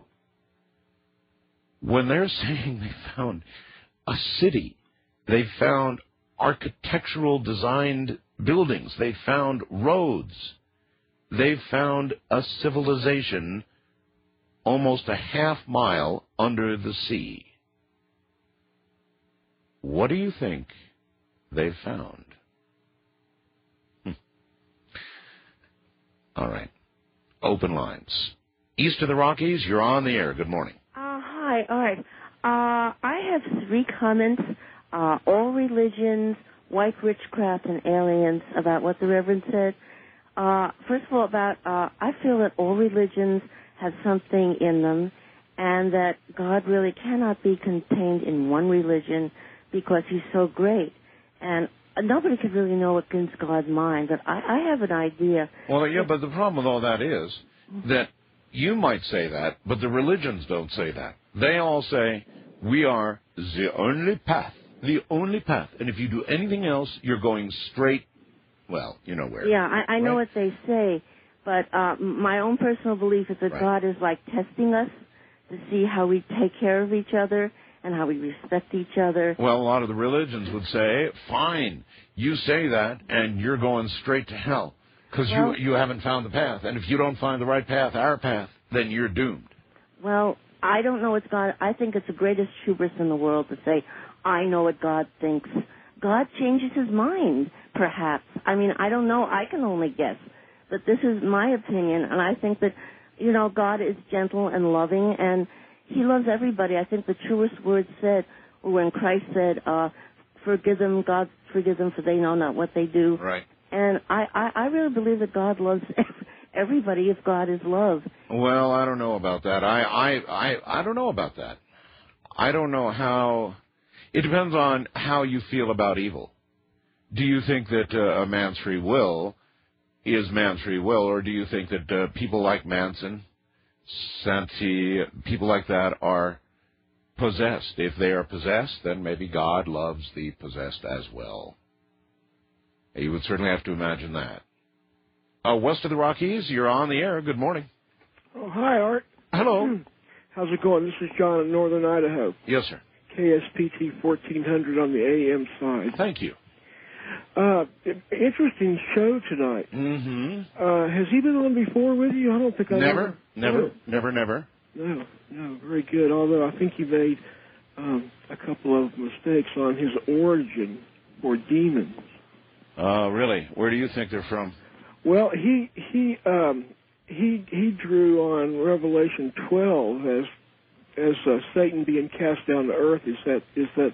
That's when they came to earth? Well, they've been here a long time. Okay, well, I'll tell you what. He's gone now, so I'm not qualified to argue this with you or even really have a discussion with this. Okay. I'm just not. Okay. And he's gone, so, you know, if he were here, I'm sure that he would take issue with you. Well, let's talk about the virus then. Viruses. Yeah, viruses. Plural. Yeah. We could use a good CMA, huh? A good what? Yeah, a coronal discharge to kill off all the viruses in the... Yeah, but the trouble with a good coronal discharge of the magnitude you're talking about is it would erase everything, big and small. In fact, I'm told that the proper size could actually sterilize a planet. Sterilize. Nothing left. No crawling things, no little bugs, no cockroaches, nothing. Well, that sounds like one sure way of fixing things around here. Just like reaching over and hitting the reset button on your computer. That'll work too, eh? Yeah, it would. That's it. It would reset it right to the very beginning, to when there was nothing, a void. In terms of life, a complete void. Oh, maybe the planet, barren, stripped, would continue to revolve, but you'd hit that button and you'd virtually be like wiping the slate clean. Would have been. First-time caller line, you're on the air. Hello. Yes, my name's Nick. Yes, I'd like Nick. to know if you're ever thinking of having the Bigfoot researcher Robert W. Morgan. Oh, I've had Robert on a number of times, and I will absolutely have him on again. Oh, that'd be great. That's it? Yeah, that's all I wanted to know, because he hasn't been on for a while, and I'm just wondering if you're ever going to have him on again. Sure. I love listening to him. Sure. As a matter of fact, I'd like to know what he has to say about what's going on in Delhi right now. Delhi. They've got some kind of apparent monster, what they're calling a monkey man.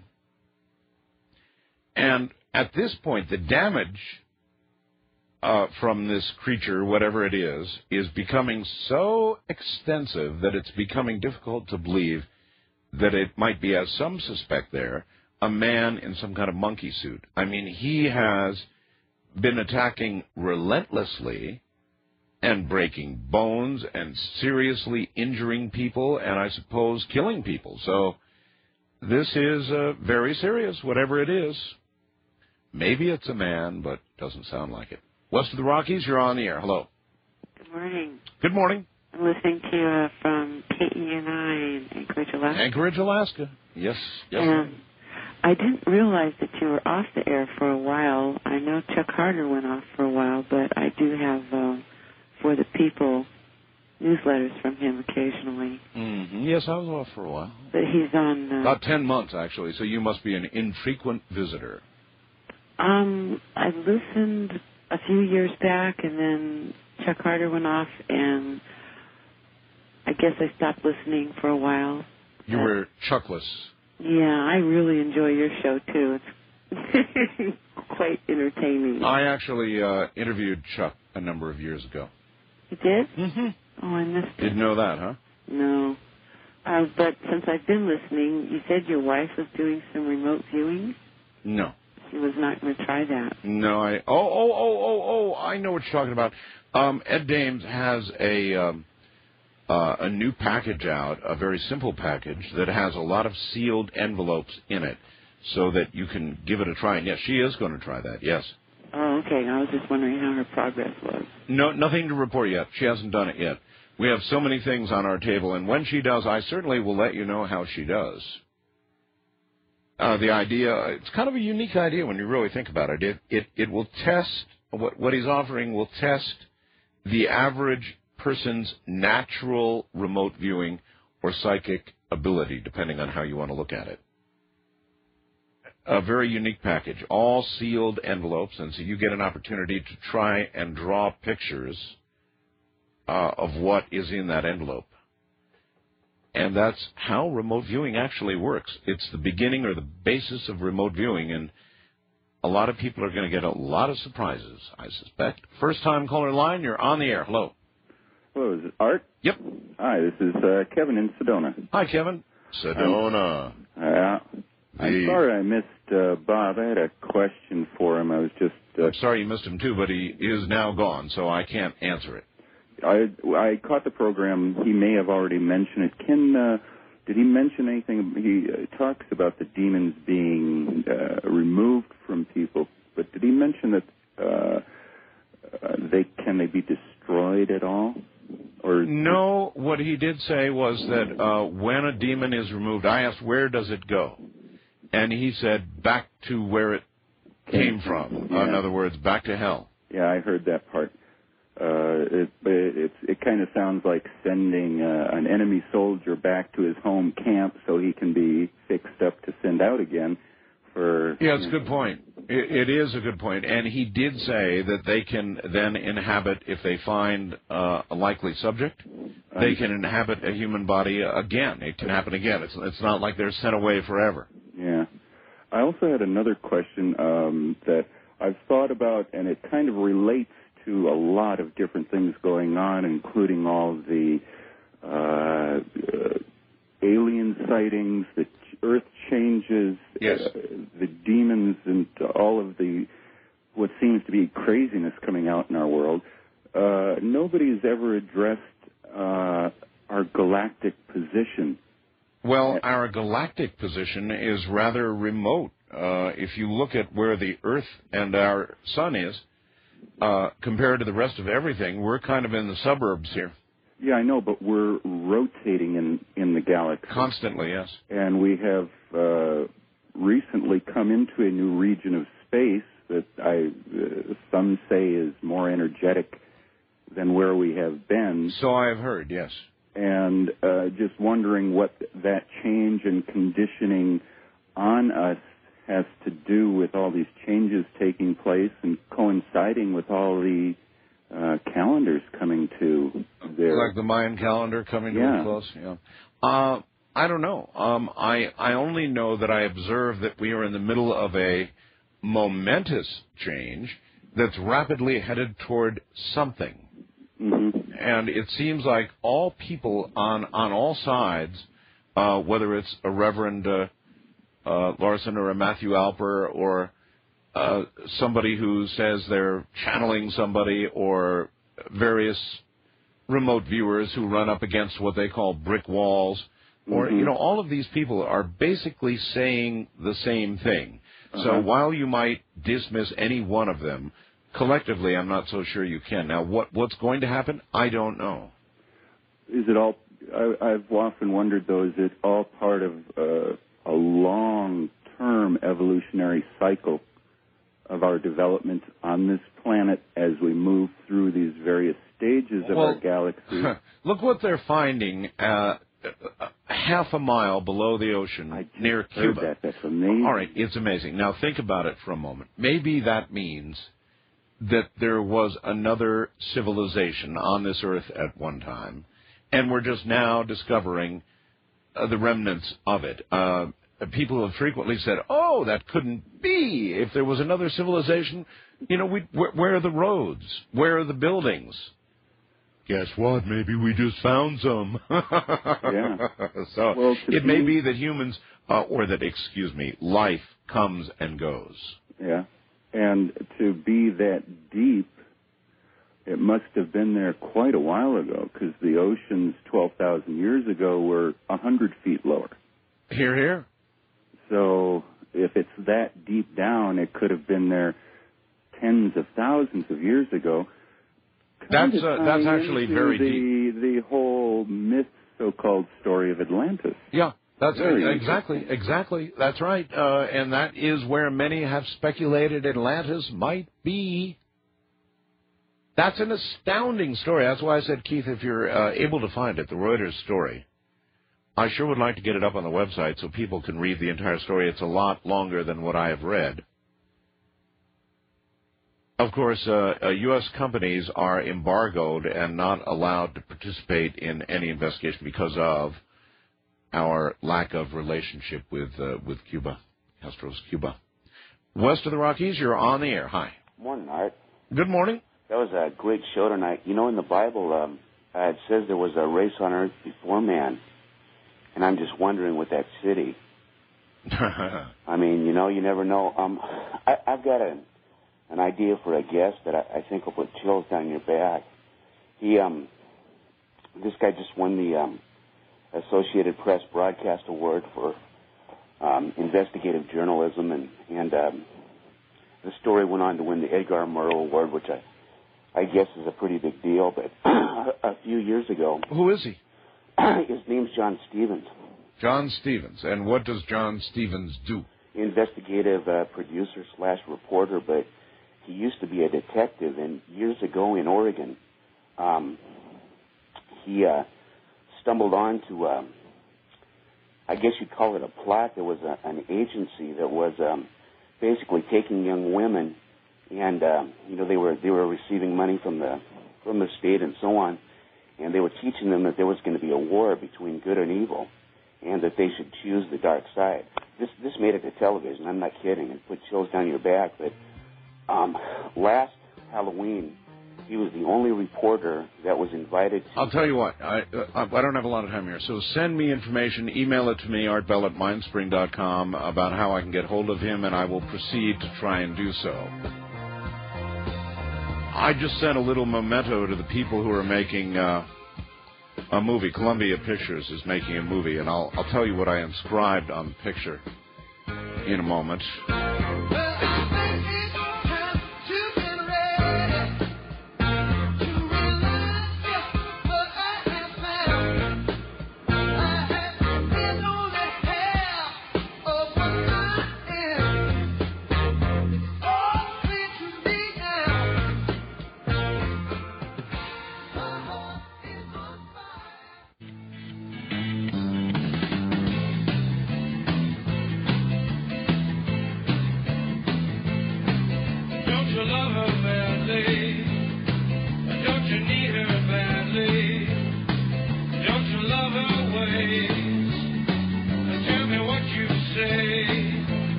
Take a ride?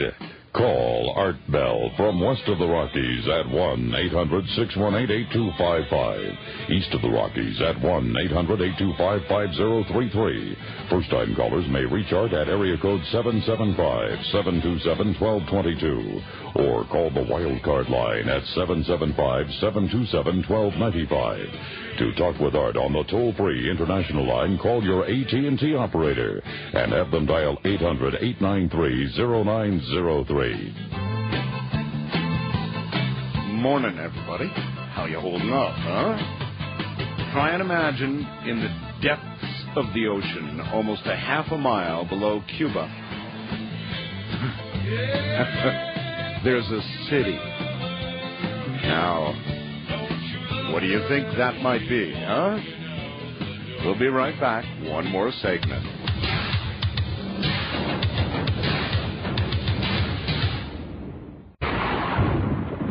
All right. For those of you who would like to see it and read the entire article, let me give you a reference, all right? If you will be so kind as to go to my website, artbell.com, not real hard, artbell.com, www.artbell.com. And on the left-hand side, you will see a section that says Library. Place your cursor above Library and go to News and Web Links. And the very first thing you'll run into over there is Explorers Comb Cuban Seas for Treasure, Mysteries. My webmaster, up at the same hours that I'm up, poor fella, has found the articles. Matter of fact, there's a Reuters photo that goes with the article, and you can read all about the lost city off western Cuba. ? So be my guest. That's how you get to it. I wanted to back it up by allowing you to read the entire article if you wanted to. I know it sounds fantastic, but it's a legit news article by Reuters, and there it is for you to read. Be my guest. Library, and then to the links. West of the Rockies, you're on the air. Hello. Yeah, this is the Shadow from Sacramento, Art. The Shadow from Sacramento? Yes, I called you last week. I called you in the past when you used to have, remember the guy you used to have, Conservative Nightmare? Oh, yes. I've been around that long calling you, but I haven't only, this is the second call I called you since you've been back. Getting a little long in the tooth, aren't you? What's that? Getting a little long in the tooth.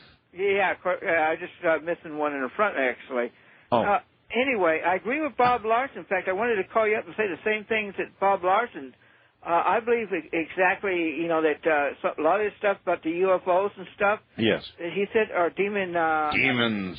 Exactly. In fact, I would actually tell you, one of the worst things you could do if you ever the only problem with that theory is, and just listen very carefully, that if, and I said this to someone the other night, if these are demons, then one should be able to observe the usual, triangle, saucer, little green guys, little gray guys, little guys of all sorts from all sorts of places, and simply say, in the name of the Lord Jesus Christ, be gone!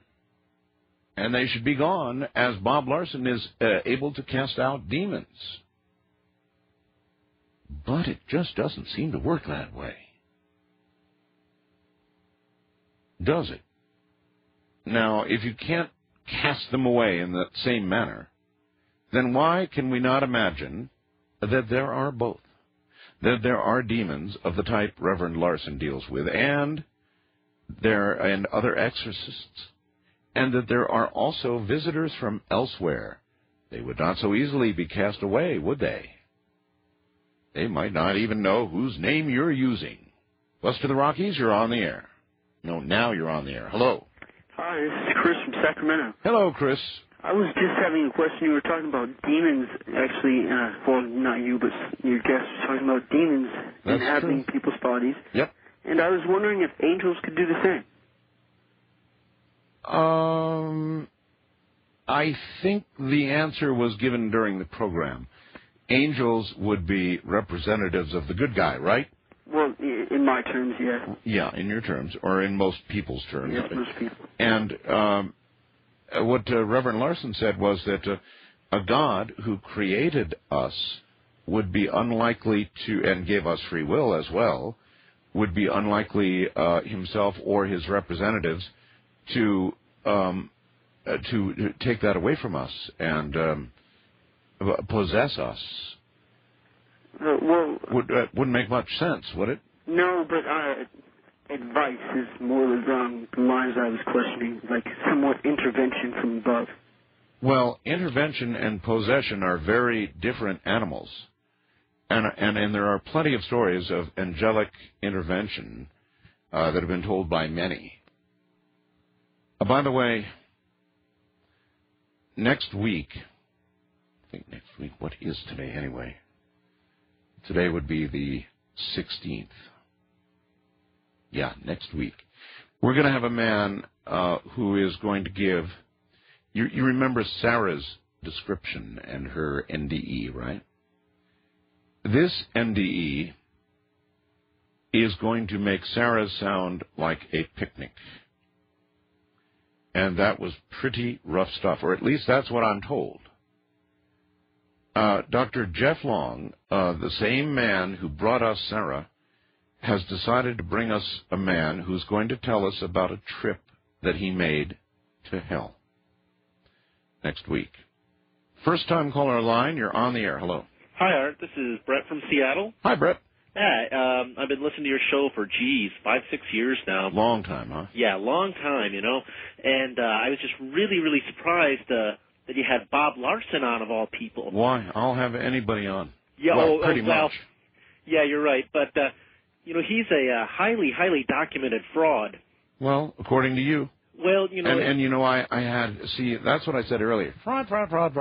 Last night I had Matthew Alperon. Did you hear him? Yeah, a part of that, Did you think it was a big fraud?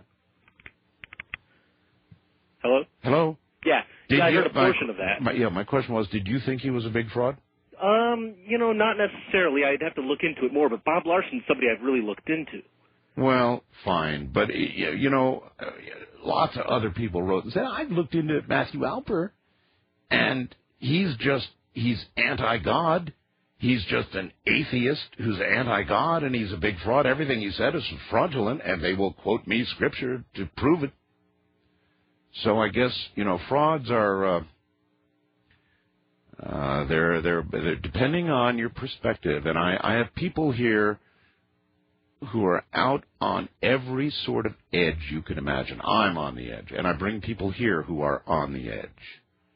So depending on your perspective, Other people you heard call tonight and say Bob Larson's absolutely for real. They've been there. Nobody's ever come forth, said Reverend Larson, and said the whole thing was a fraud. They've investigated newspapers and so forth, yet this person comes on and says a well-documented fraud. Everybody thinks the person they don't like is a well-documented fraud. Disagreement. East of the Rockies, you're on the air. If I push the button. You're on the air. Hello. Yes, good morning. Good morning. Where are you? I'm calling you from Toronto, Canada. Toronto, okay. Yes, and you were talking about the city buried beneath the ocean. That's right. I do believe in that. When people lived for 900 years, they weren't just doing nothing. We had an advanced civilization before the flood that the Bible says buried the world. Mm-hmm. And another thing, there is a true ghost story recorded in the Bible. Did you know that? No. At 1 Samuel 28. Maybe you want to look it up sometime. Okay, I will do that. I appreciate your call. And a lost city? Sure. It may well be. Atlantis, it may well be. Just a piece of what may be buried beneath many of our oceans? Maybe. I don't know. You want to know about the article? You want to know more? Go read about it. We've got it on the website, thanks to Keith. West of the Rockies, you're on the air. Hello, Mr. Bell. How are you doing? Okay, sir. I emailed you twice about a situation I had while I was in the Department of Defense, some positions that I had there paranormal related. And, why don't you give me some idea right now? Yeah, I sent you. Basically, we investigated. I was in for about 5 years, and one of the programs that I was in, we investigated paranormal type and UFO type phenomenon based on military installations solely. What kind of program was that? Can you tell me? Government related. That's about as far as I can get into it. No exact name per se. We were all under classifications. I was under an administrative. Really? Air Force wise, I was under a 702 classification, but we were branched off into these departments. Really? Yes. And what sort of things did you investigate?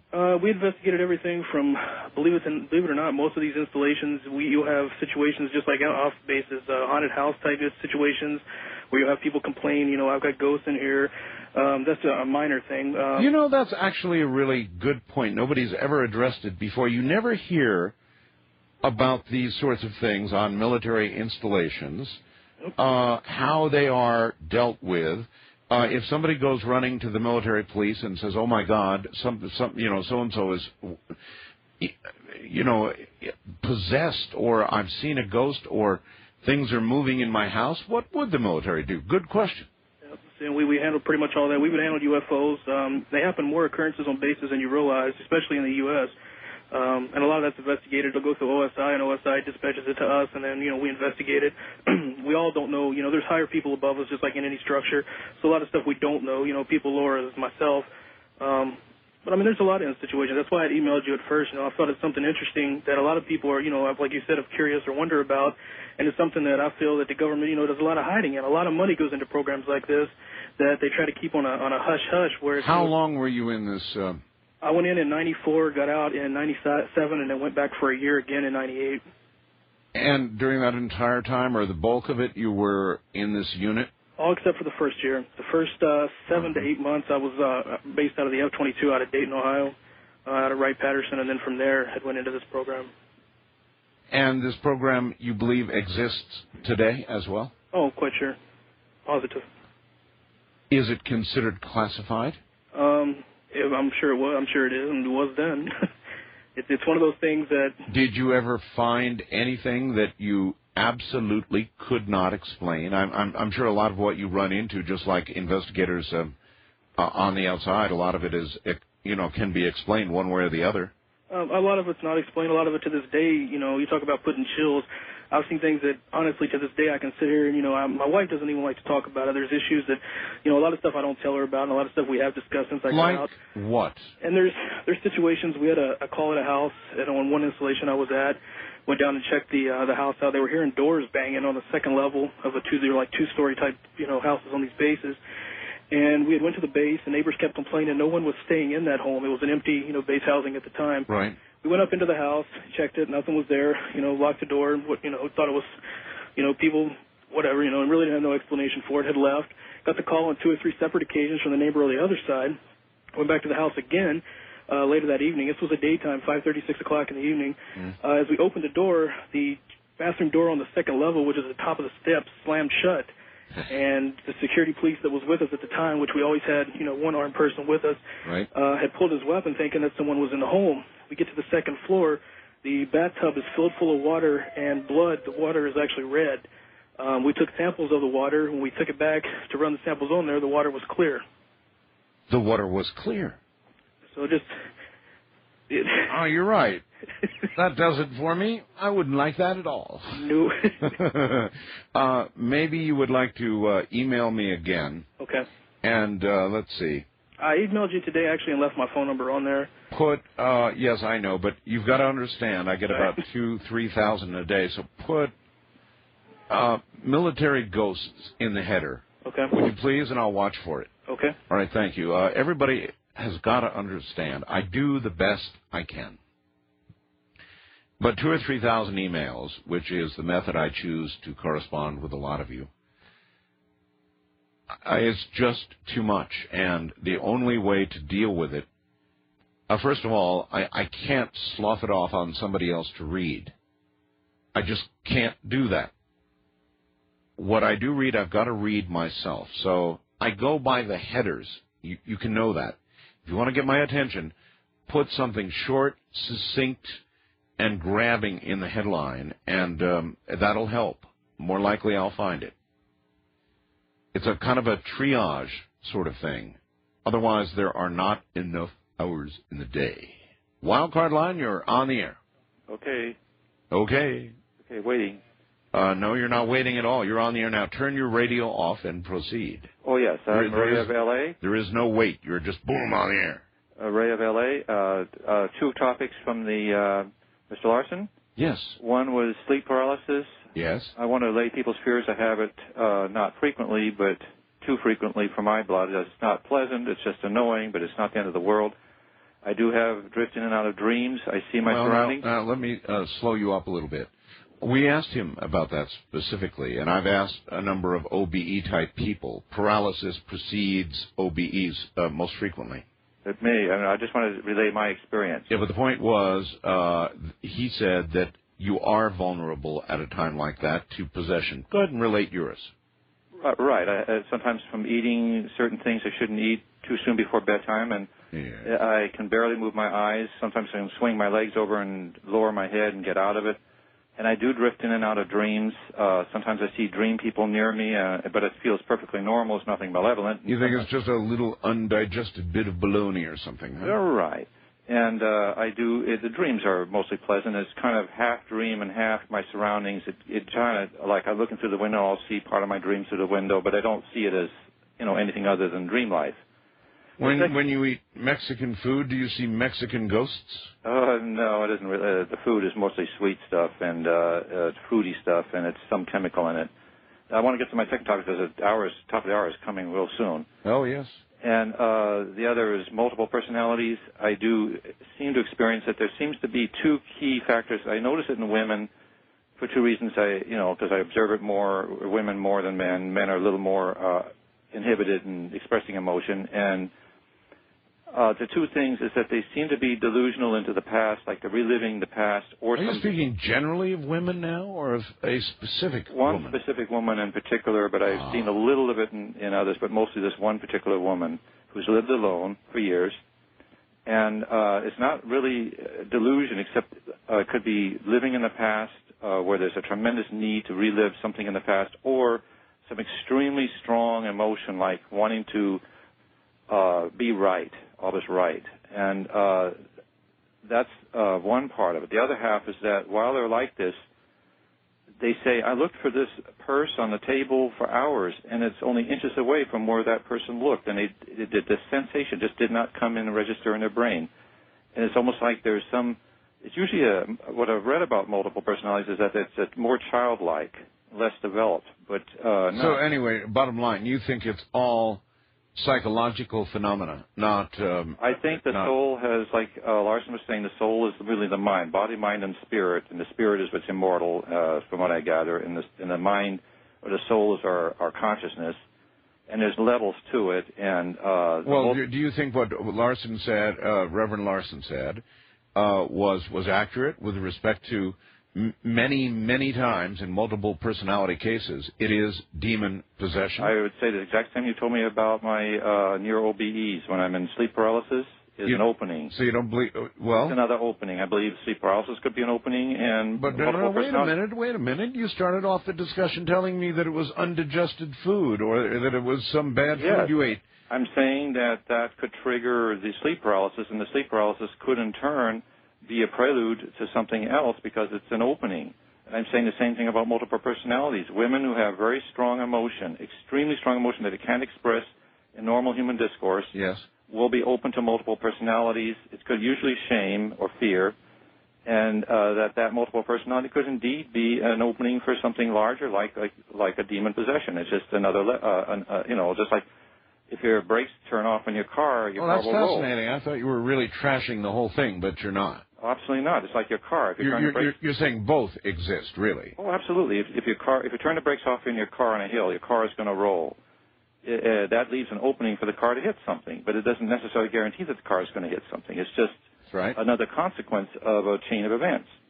But I'm saying the beginning, having sleep paralysis is a perfectly natural thing, and having multiple personality demonstration is a very normal human thing. But either one of those, either or, could be an opening to what Mr. Larson was talking about. Okay, I'll absolutely buy that. And do ask your remote viewers about the solar flares connection to having to depend on groundwater. That'll be tonight. All right, sir, thank you very much, and take care. Yes, when we come back tonight, we are going to have a couple of the original remote viewers on the program, Paul Smith and Russell Tark. That's when we're back tonight. And, one more thing. The story in Kentucky about the foals is growing to momentous size, and I've asked Linda Moulton Howe to investigate for us, so she may have that and one additional report tonight in the first hour. We don't know yet. It depends on whether she's able to get the interview today. Anyway, guess that's enough for one night for me, huh? See you tonight. Ta-ta.